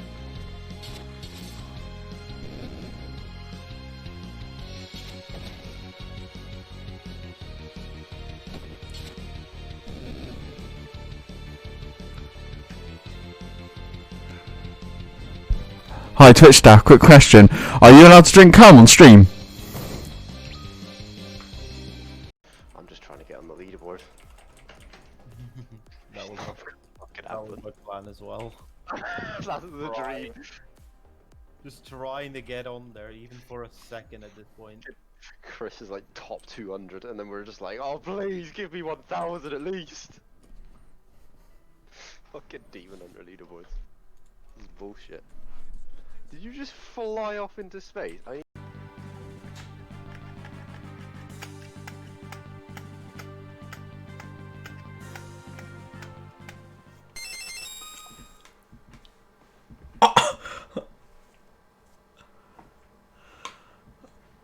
I will not relinquish these blessed relics to the likes of you.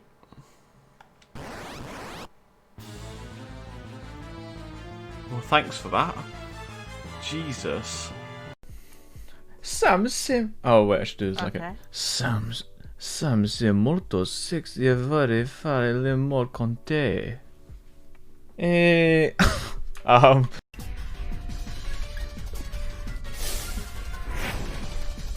Because it's just easy, mate.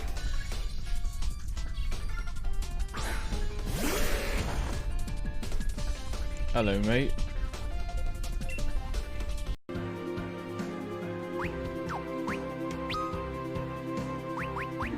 We're gonna toad tent.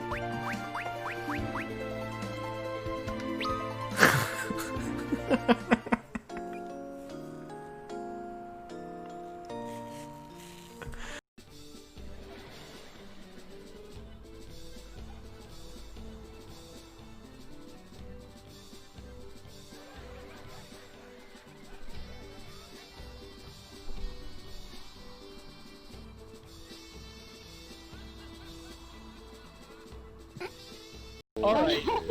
Okay. Alright. Goodbye. Oh, I'm never dead again. Diabolus though. So much Here he distance. comes. What if he one-shots him? I don't think I that's doubt actually that very much. possible, is it? Because it's percent health. You really think that Bahamut has less health than those two dragons? Yes. Wait, did it? Did it miss? I don't think he's affected by that.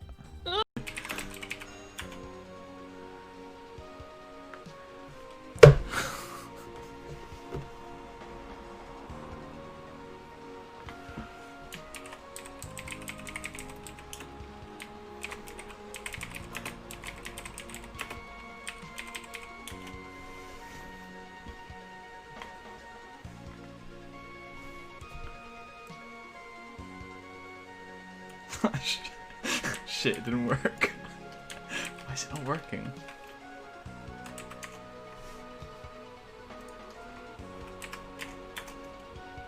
There we go. So, nothing happened there. Anyway, the game. It's just that I heard some kids saying it was key. Keyman. Keyman. Monkey! Monkey. Yeah, Hog. I figured it was mine. Oh, Yes. Okay.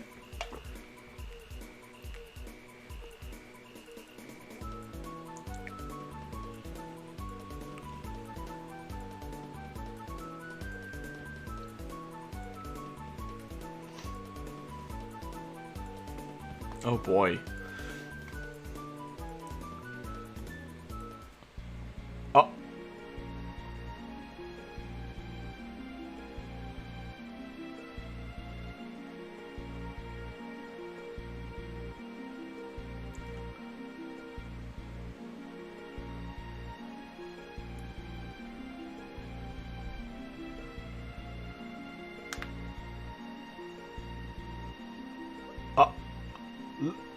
Leonora, I'm sorry. I just cast a fucking weaker ice spell. Fuck me.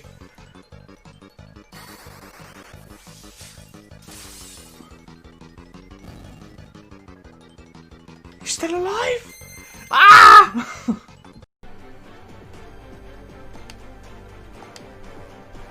Oh! Spiral blow. I take it that's Kane Golbez, which is good because they're 100% going to be in my final party. They're 100% going to be in my final party, so that's good. Let's have a look at it, shall we? Spiral blow.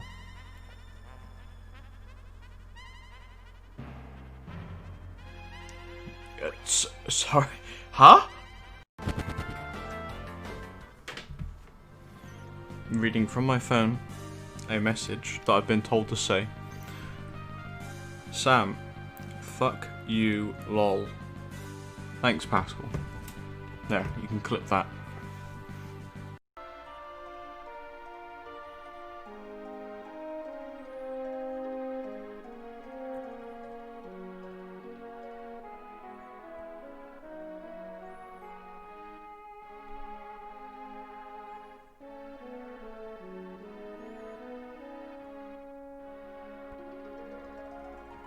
Wait.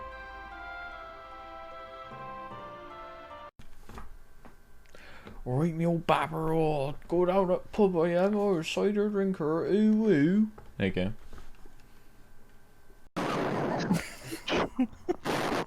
What kind of...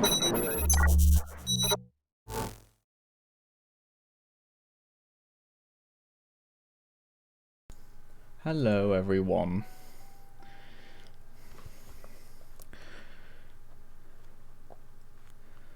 Welcome back to... what's this fucking game called?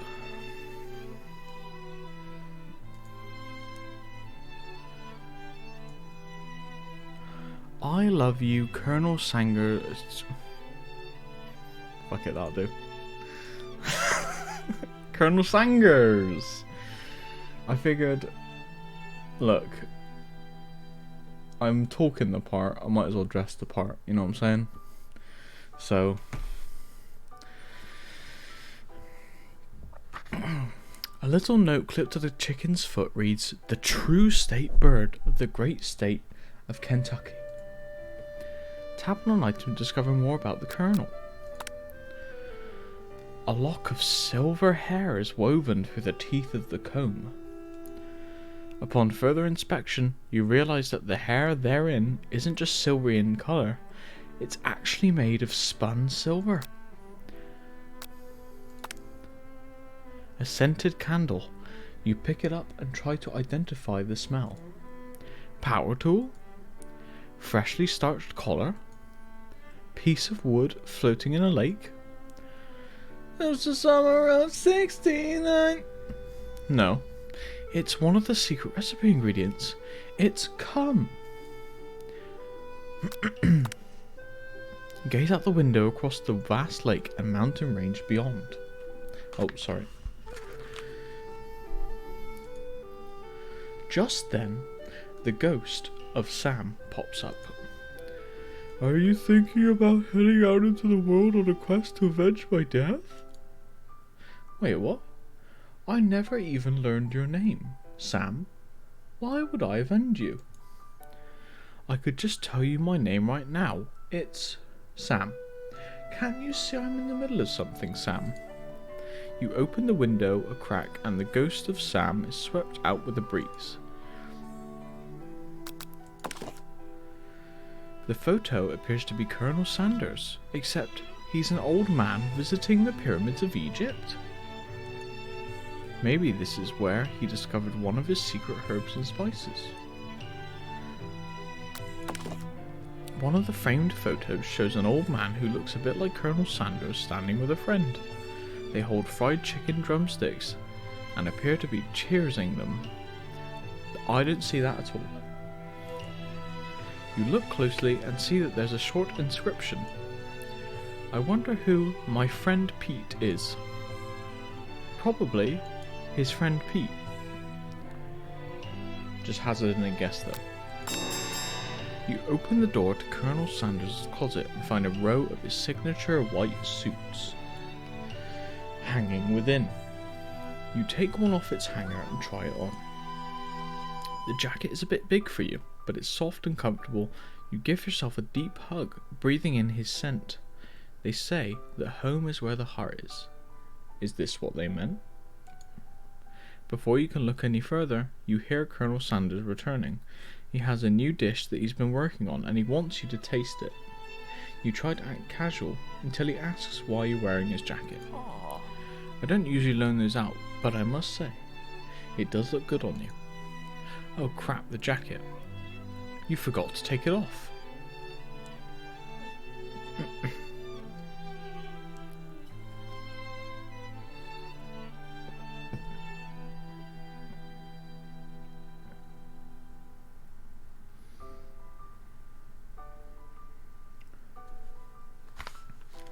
Come on. What's the decision?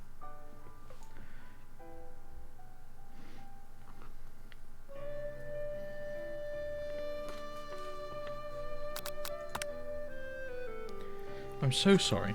I didn't mean to intrude. I just got a little cold and thought this might warm me up. Colonel Sanders smiles and scoots close to the fireplace. It's warm by the fire. Why don't you come a little closer? Suddenly, everything feels like it's moving too fast. Final exams are tomorrow and you should be thinking about what you're going to cook. I should be home studying. Overwhelmed, you take off the jacket and run for the door. But the thought of leaving Colonel in the midst of such an emotional breakthrough gives you pause. You stop yourself. Colonel? Yes, Chris? I honestly think this may be the beginning of something wonderful. I think you're right. We should take things slow.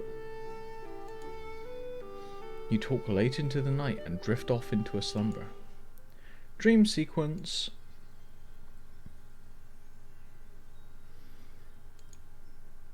You awake to a beautiful morning in Colonel Sanders' hideaway.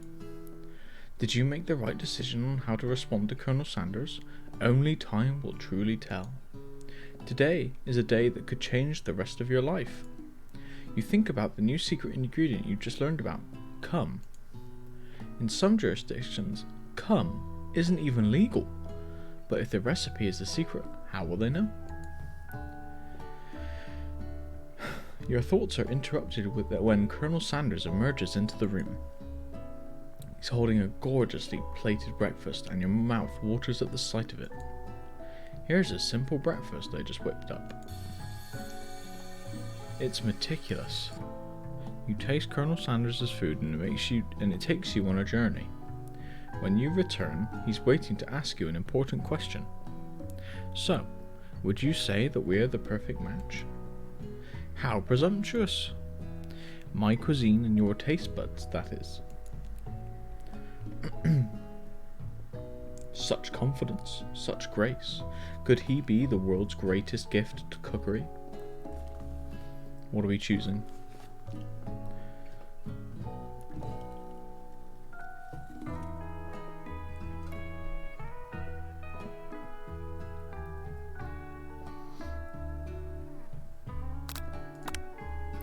You know, I think we might make a great team. A single tear begins to pull in the corner of his eye as he gazes out the window. And with the right business partner, I know I can't fail. Business partner? Could he be talking to you? It's all happening so quickly. Overcome with emotion and confused by your feelings, you're on the verge of tears, unable to speak. The only answer you can find is to run out the door and get home. There's still one more day of school after all. The University of Cooking School Academy for Learning waits for no one. You get home to find something very surprising. Your best friend is there waiting for you. Where have you been? Because I had one heck of a night. I've been desperate to talk to you about it, but I couldn't find you.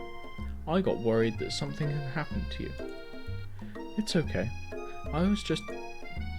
But now that it turns out you're fine, I can finally get you up to speed on the saga of Miriam. Sure, but you will not believe what happened to me after school yesterday. I went on a date. I think I can believe that. Since I've been partnered up with Clank, he asked me to go out with him. Of course I told him, you'd better keep your dials turned to polite and respectful. I'm not that kind of girl. But he was just interested in spending some one-on-one time together and getting to know me, so I said, yeah, sure, I can get to know the metallic guy. Long story short, he took me skydiving with his friends, but things quickly spiraled out of control. Did she just say skydiving? As if that's a typical first date to go on with a talking pressure cooker? And now, I'm not really sure where we stand. You don't give Miriam time to tell her whole story, however. Bottling up the details of your own night is just too much to bear. And I went on a date too, back to Colonel Sanders' house, where I spent the night with him. You what? Nothing happened, but the emotional connection, wowzers. Miriam tells you to move on from this whole Colonel Sanders obsession and focus on school. What? Okay. If being obsessed with Colonel Sanders is wrong, you don't want to be right. After a short argument, you both agree to go your separate ways. When you arrive at school, you encounter your rivals in the quad. You can tell from a distance that they're picking on Pop, though he himself might not quite grasp that fact. Because, you know, he's Pop. What's a swirly? It sounds delicious. Oh, it's great. I'll order you up one right away. I'll have my swirly with sprinkles, please. Hee hee. Sprinkles is a dog, and a treat. You can get your swirly dipped, too. Why don't you pick on someone your own size? Because I'm literally the biggest person at this school. There is that horse that Colonel Sander rides to school, but who would dare pick on such a gentle and beautiful creature? You've got some nerve, Chris, suggesting I pick on a defenseless horse. Now you're twisting my words and I won't have it. You clench your fist, but the injury from yesterday's mixer accident makes you wince with pain. Doesn't look like you can go on cooking like that. Might as well just give up. I'll never give up, ever. Colonel Sanders arrives just as it appears things are going to boil over. A naturally intuitive person, he senses that something has been going on. Is everyone excited for the final day of school? Chris, how's that hand feeling? I'm sure you'll be back in fighting form by this afternoon. Aren't you concerned about my hands, Colonel? Yesterday, I broke a nail winning so hard. Technically, I don't believe a winner was decided, but your presentation was quite impressive. What is he doing complimenting her? But what about the flavour of my delicate, warm, gooey chocolate sauce? It was clear that you're passionate about how your food is received. It's a lot of words to say it was bland. Excuse me, Chris. I am more than capable enough to speak for myself. Maybe you could tell me more of your thoughts as we walk into class, Colonel? I'm always interested in discussing the fine art of fine foods. See you inside, Chris. Annoyed by Colonel Sanders' inability to see Ashley for who you know she really is, you walk across the quad to get some distance. I don't know, Lisa. In an attempt to distract yourself from how slighted you feel by that interaction with Ashley, you take out the spell book you recovered yesterday and start flipping through the pages. Whoa, that's that book. It looks like bad news. It's just something I found lying around. It would appear to be some sort of grimoire, but I don't really believe in that magic stuff. A grimoire? Like a book of spells? I don't know. Who would spend so much time decorating a magic book if it weren't really powerful? I can think of one surefire way to find out. You open to a page covered with arcane warnings. Cast only in case of extreme emergency. It says around the edges of the page. I could use this spell here that says it will erase anyone I choose from all of my memories. If I scrub out Colonel Sanders, it would probably help me focus better on the upcoming final exam. That is way drastic. Couldn't you do something else, like anything else? Not rooted in dark magic? Maybe tie a string around your finger? Okay, fine. It is drastic. But desperate times call for desperate measures. You've got a memory erasing spell sitting right in front of you, and a pretty good excuse to try it out.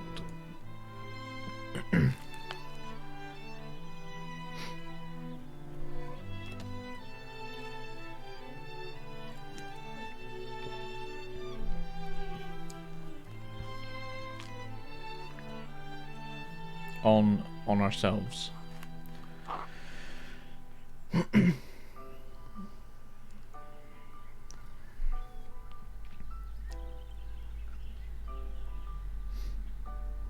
I just won't do it.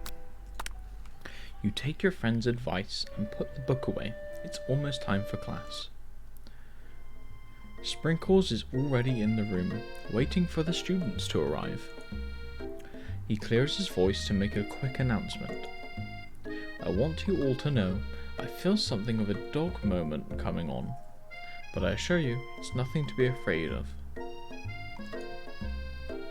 His cute little nose scrunches up and he begins to breathe quickly.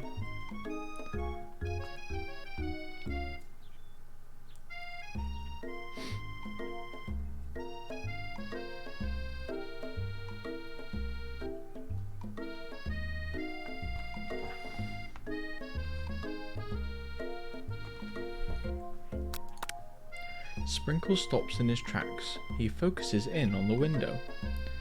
This room is deadly silent. When you follow his gaze, you see a tiny orange squirrel perched on the cherry tree outside. Sprinkles turns feral and runs to the window of the classroom. He begins barking uncontrollably at the squirrel outside. Terence! I told you never to come back here, Terence. I will destroy you, Terence. Sprinkles is barking ferociously, drool flying off his face as he's flying 4,000 miles per hour. The squirrel looks over, but he doesn't say anything back. You wonder, is that even a talking squirrel? Who named him Terence?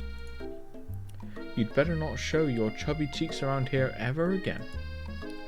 After Sprinkles is satisfied that his presence has been felt by not only Terence, but any other squirrel in hearing distance, he returns to his professional tone. I apologize for the outburst. This actually brings up an important point. Thank you, Chris, for reminding me to dole out this indispensable bit of wisdom. You see, but before you can go any further, Miriam's love drama spills over into the class. Sprinkles is interrupted by whirs and sparks coming from the back of the room. I told you to save it for after class. Buzzed, buzzed. You think I wanted to be thrown from a plane strapped to a stranger? Miriam and Clank appear to be arguing, but you still haven't learned to speak Clank's language of mechanical noises. But no, you had to show off to your cool kid friends Jeff and Joan, J and J forever. Watch us form a triangle in midair as we descend. Triangles are the strongest shape, don't you know? Bzz, bzz. Yeah, well, that doesn't make it a great date. Beep.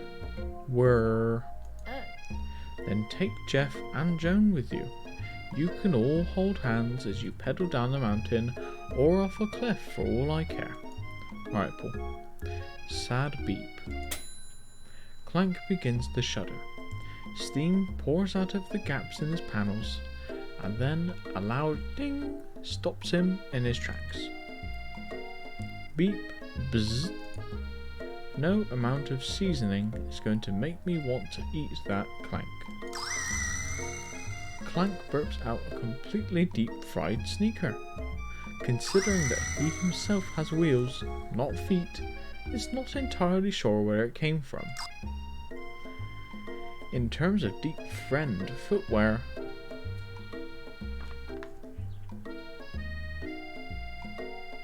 it says deep friend.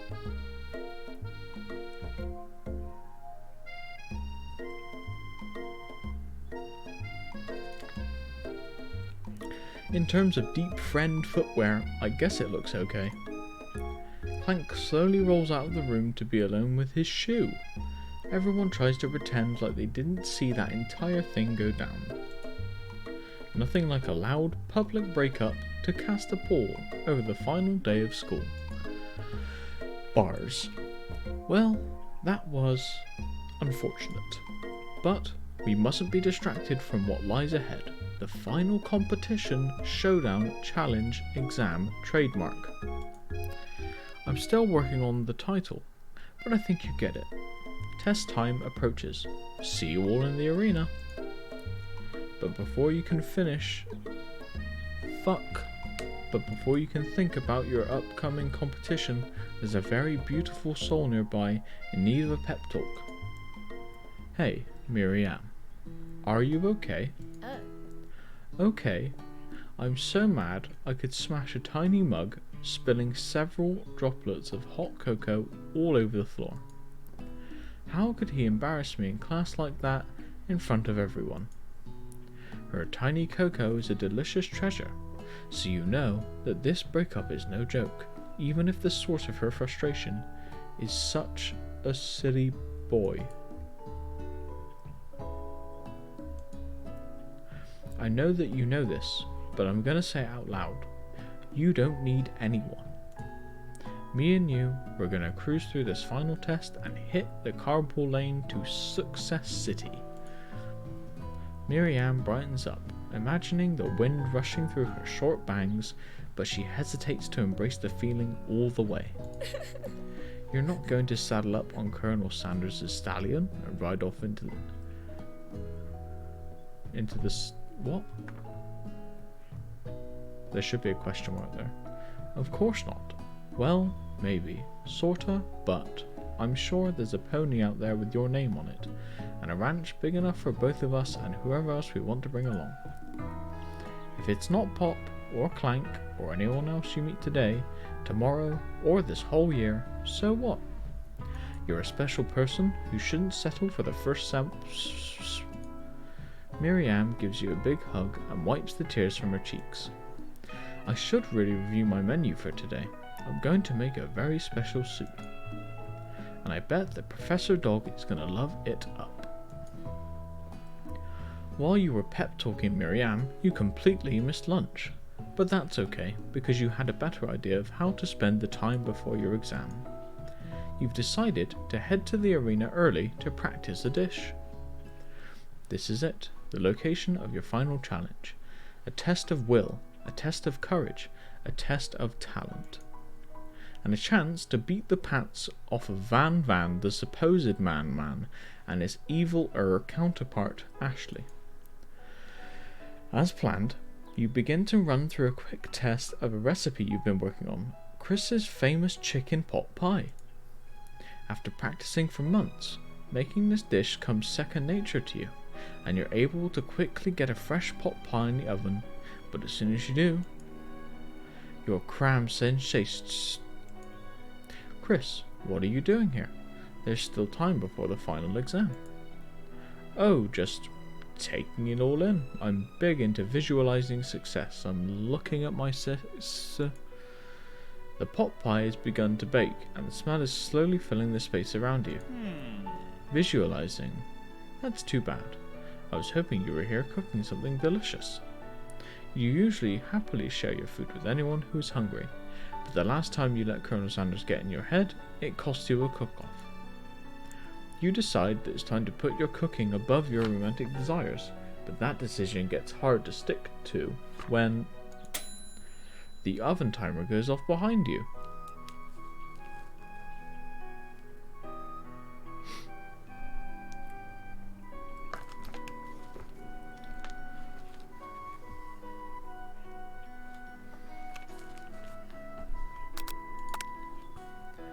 Okay, you got me. I'm doing a little bit more than visualizing. I know, my nose can smell a pot pie from 400 yards. That's an oddly specific distance, but you'd expect nothing less from such an oddly specific man. You knew it was a pot pie just from the smell. Not just a pot pie, but a chicken pot pie, with an all-butter crust. And my nose is telling me something else. Oh no. Is it burning? Haha, no. I can smell that it was made with a heaping helping of TLC. But it'll probably start burning any second if you don't pull it out. The moment of truth. Wow. It's the best pot pie I've ever tasted. I've always loved country cooking, and I could eat this all day. There's no time left. The final showdown is about to begin. Sprinkles lays down the ground rules. There are no rules, that is, except to cook with everything you've got. You step up for the cook-off of a lifetime. You decide that mac and cheese plus the pot pie you've been practicing are just the dishes that'll push you over the edge to victory. Meanwhile, both Van and Ashley are prepping wildly elaborate dishes per their usual over-the-top selves. Miriam has her giant magnifying glass and several sets of tweezers. She's definitely prepared to go big, going small. Colonel Sanders seems to be harnessing his 11 herbs and spices, but he's trying to find a way to improve on something perfect. His original recipe are fried chicken. The intensity in the room starts at full 10 out of 10 with a frenzy of action. Everyone is calling out really cool special cooking moves as they prepare their food. Wow, this is getting serious. Colonel Sanders batters his chicken as it levitates through the air. Egg wash. Miriam furiously injects ingredients into an itty-bitty pot of broth. Best friend Baster Blaster. I think that's based, I don't know. Van flexes his pectorals as he chops open a sea urchin.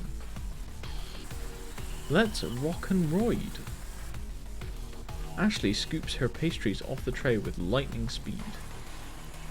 Shallow personality spatula. Even Kite gets in on it. 5-dial pressure point chicken cooking technique. Wait, When did Clank learn to speak English? It's the singularity, as was foretold. We mustn't let it happen, or the appliance uprising will take us all. Van quickly unplugs Clank and rolls him out the back door of the arena. As you frantically prepare your dish, you notice Ashley has her spellbook out. Is she going to use some dark magic to turn the tide? You've got a book of your own, and you are desperate not to see her win another battle. Should you take this opportunity to fight magic with magic, even if it's almost certainly evil magic?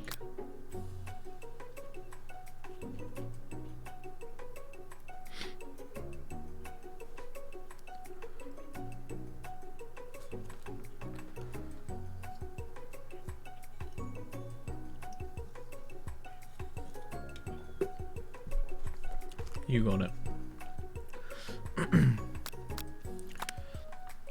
Who needs magic when you've got passion? I'm going to do it the hard way. Colonel Sanders sees that you've chosen to win on your own terms, and he gives you a subtle wink from across the room. I believe in you, Chris. Miriam notices too. And I've always believed in you, Chris, since we were little kids, because I'm your best friend forever. You turn to notice that Miriam is at your station cheering for you. Miriam, what about your dish?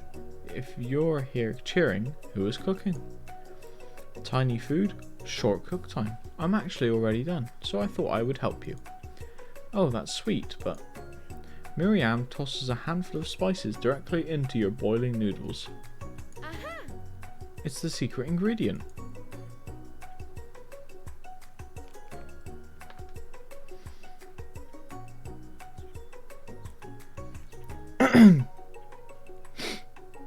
The boiling pot explodes, sending Miriam flying backwards.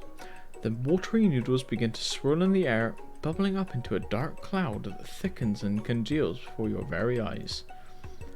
It is I, Steve, the spork monster. Steve? Wait, what happened to Borko? You're not here to battle me, are you? We spork monsters are many. I think Borko had the day off, but you have conjured Steve, and I hate to battle, so I'd say you're doing pretty alright. Oh hey, you're in the middle of a cooking competition. I love this stuff. It's better than TV. You crazy kids and your culinary skills really impress me. Mind if I hang out? I'm sorry, Steve, but I'm kind of in the middle of something. Do you mind? Steve the Spork Monster notices that you've got the grimoire stashed beneath your cooking station. I see what you're up to. Crisscrossed some magical items and accidentally summoned me, huh? Ha, yeah, you guessed it sorta. If you're here, would you mind tossing some fresh noodles in a pot of salted water? I'd love to. I've always wanted to be a top chef. Actually, you know, when I was a little spork pop, back in the old country, you can feel Spork Monster wanting up to tell a very long and involved story. You don't know exactly where they came from, but it seems like it was probably lonely there. Actually, you know what? Maybe you should watch from the stands. I really need to focus on this competition. I understand. It's kind of like that time in monster school that I had fallen asleep during scare tactics class, and then I woke up. You toss a serious stare at Steve and he takes the hint. Never mind, I'll tell you later. Good luck. Having suffered this huge setback, you don't know how you could ever win.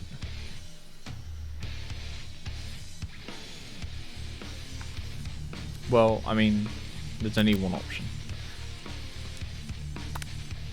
I can do this. I have what it takes. I came here to win. Your hair turns mac and cheese orange as culinary energy flows through your body. My heart is pure. My hands are steady. Knees weak, arm is spaghetti. Yes, Chris, you are the chosen one. You will avenge me. The power you've been summoning immediately fades back out. You interrupted my inspiring monologue, Sam. Sorry. My heart is pure, my hands are steady, knees weak, mum's spaghetti. You begin to levitate off of the ground. Energy courses through your body. You know that with this power you can do anything. Except turn back time, which would be super useful because while you were powering up, your chicken pot pie overcooked in the oven and can't be served. But don't worry, dear Chris. You may have suffered some setbacks, but not all is lost. Impressed with your fortitude, Colonel Sander decides that you have earned his support. I've been watching you today, and I must say, I'm truly impressed. You've been thinking on your feet and rolling with the punches. He steps up to your station and stands right beside you. I'm here to help. All you've managed to make is mac and cheese, and time is almost up, so you're going to need it. But Colonel Sanders, what about the test? What will happen to you? What about the rules? Following the rules has never really been my thing. I follow my heart. What a guy. Colonel Sanders unfolds a delicate white towel to reveal the most delicious fried chicken tenders you've ever laid your eyes on. And besides, sometimes unexpected combinations can have surprising effects that surpass their individual efforts. Are you suggesting if we combine forces we can form the perfect food union? Time's up, students. With time expired, it's the moment everyone has been waiting for. You must now prepare to present your dishes. A handful of students stand tall, but the class seems incomplete.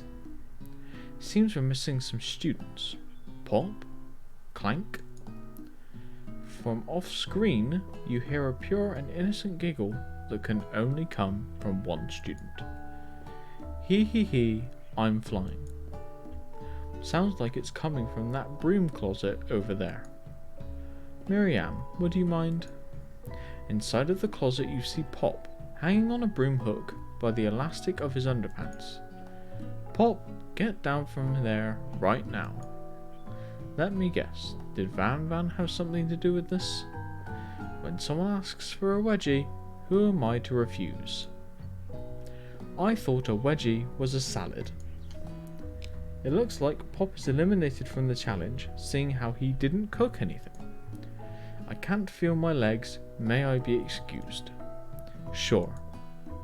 You kids and your pranks. I must say, it's not the worst prank in paper origami swan formation Earth history, but it's not exactly yearbook material. Wait a second. Pranks. Clank. Where did that pressure cooker roll off to? You wait to hear his signature whir, beep, or other onomatopoeia, but there's none. Somehow he must have gotten unplugged, I guess. We'll have to figure that out later. That only leaves 4 remaining students. Please collect your final projects. Yes, it has been a long semester. Wow, 3 whole days long.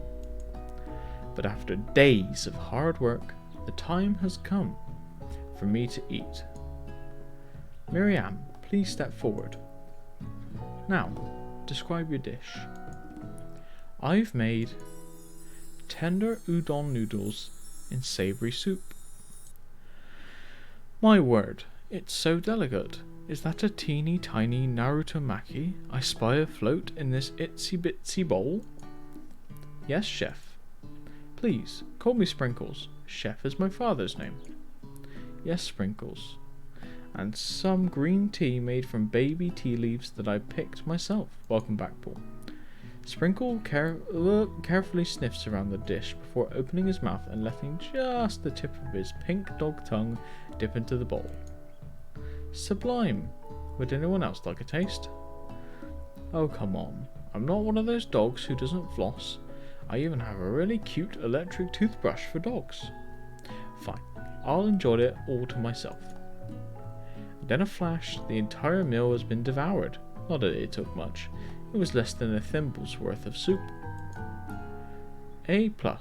Rarely do I taste a dish with as much love poured into it as yours.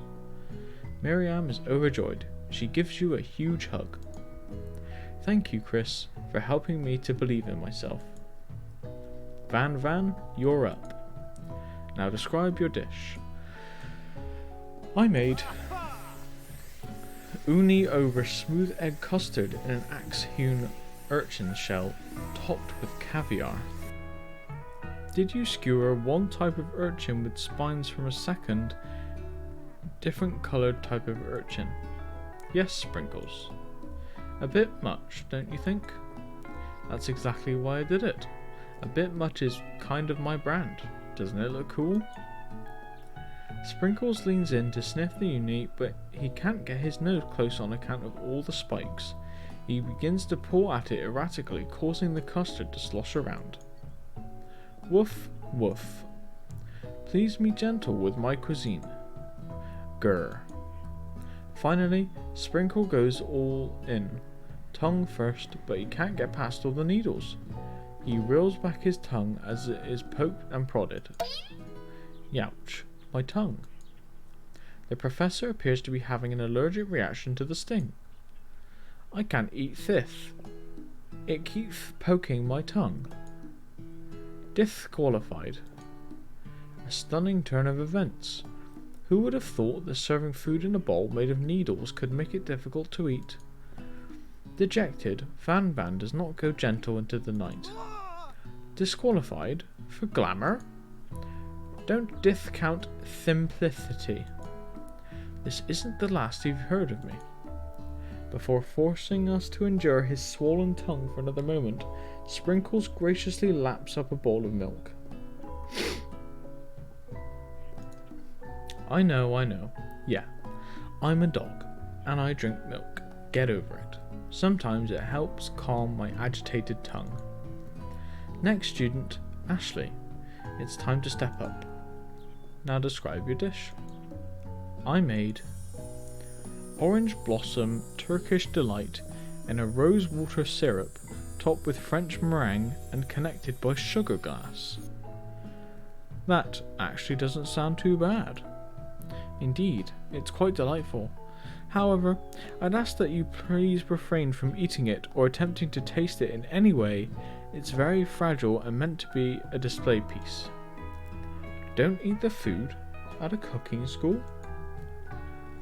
Get toast in your ears or something, Chris? I told you, it's a display piece.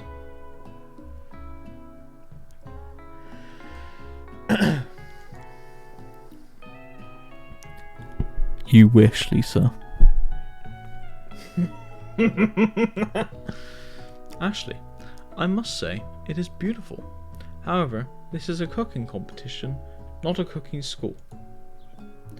At a cooking school, even.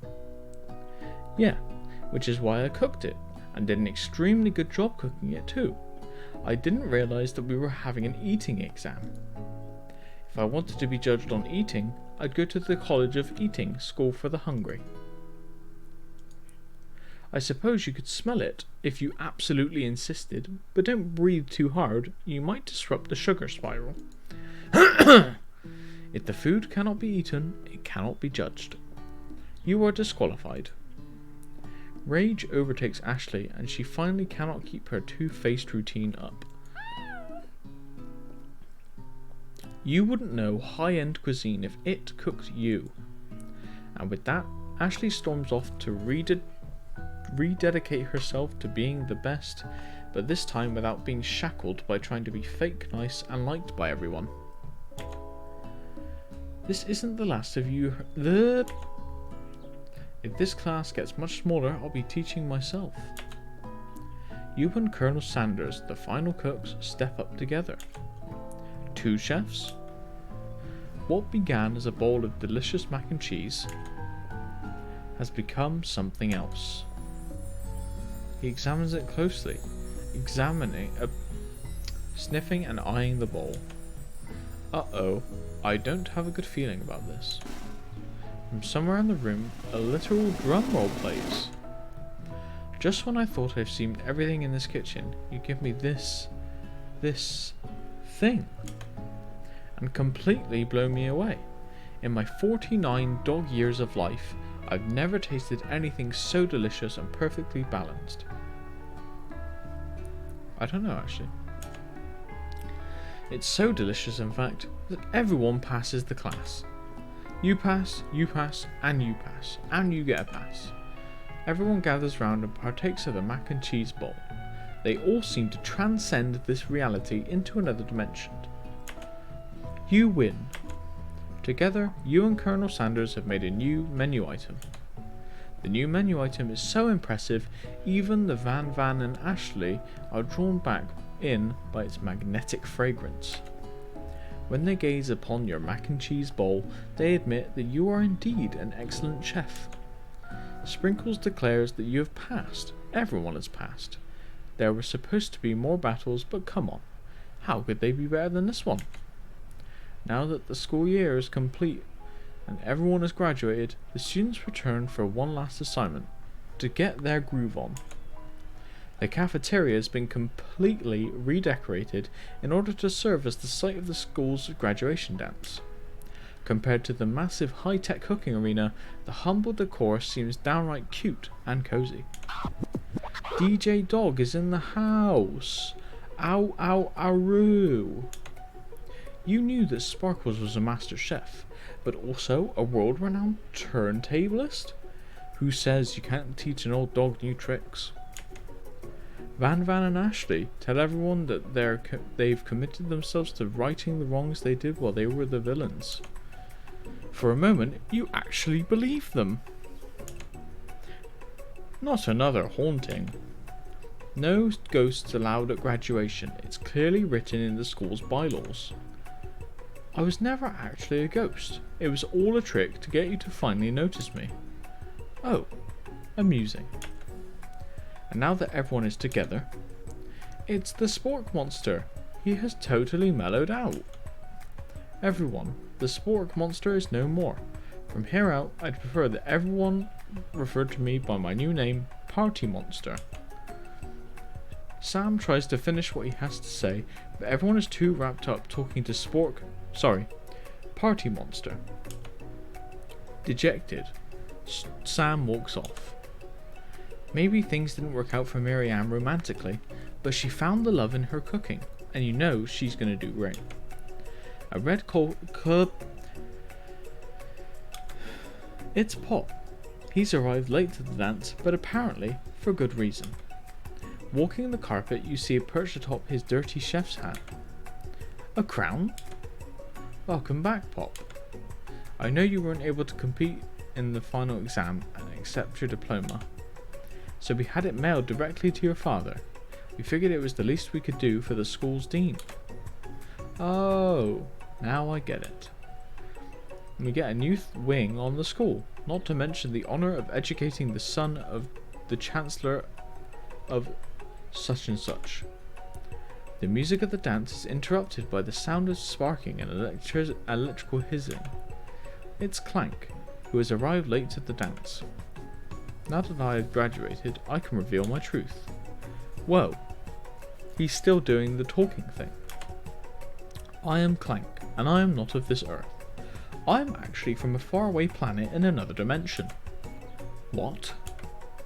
What? I actually feel like I knew it this whole time.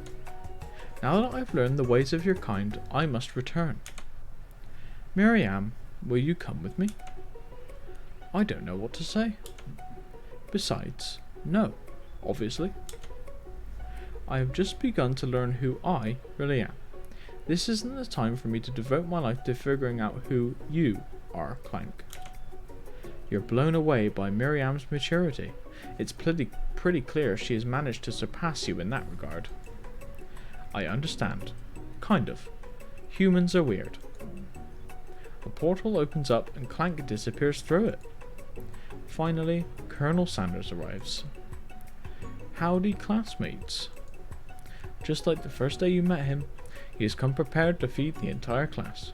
However, it's not enough to just give them a bucket of chicken. This time it's a full meal. I didn't get to be the most famous chicken man in the history of chicken and man by not pretending and by not reminding people to go out and buy my chicken. The end?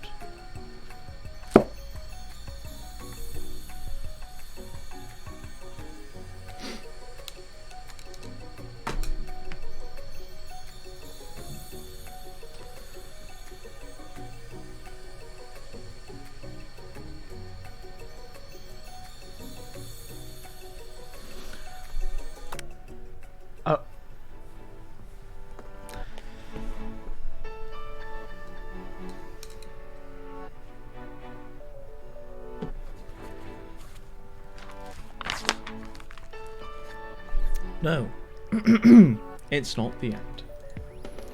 Everyone feasts on their delicious chicken dinner. Colonel Sanders finds you sitting at the edge of the dance floor.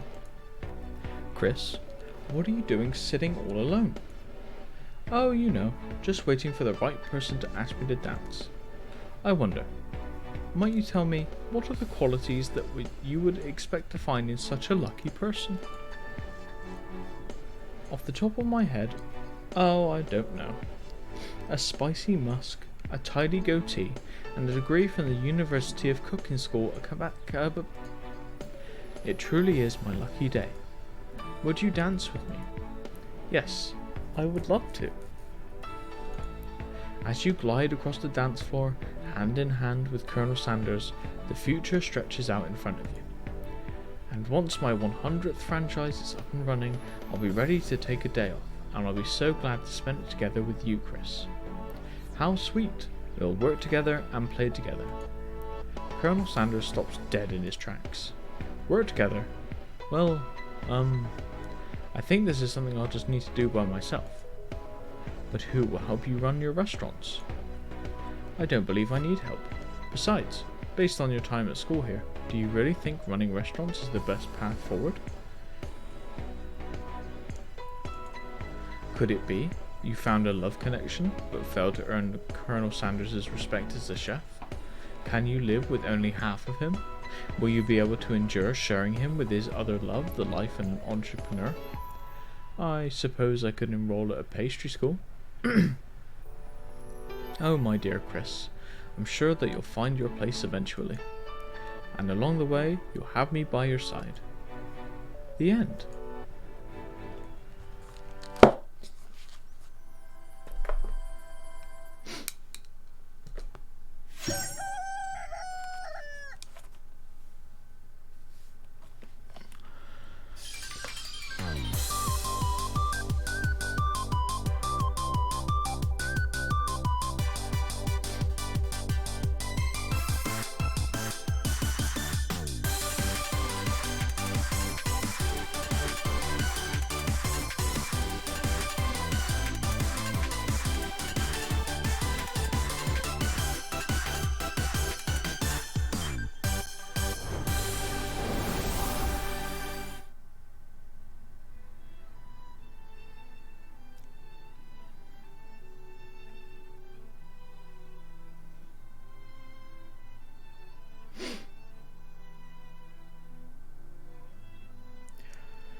I can feel myself start to lose my voice now, so I think that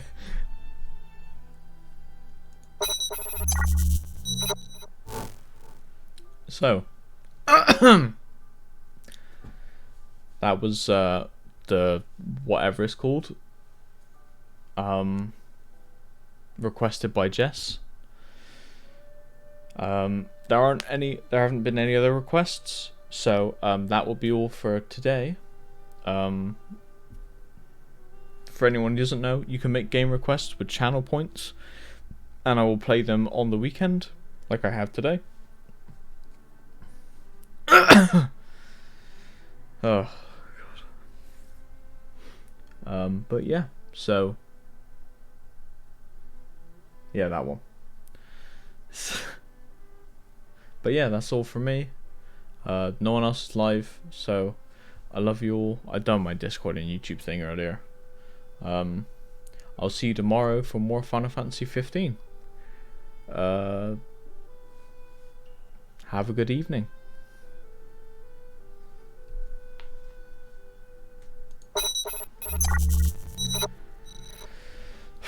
fucking take this thing off now. Jesus.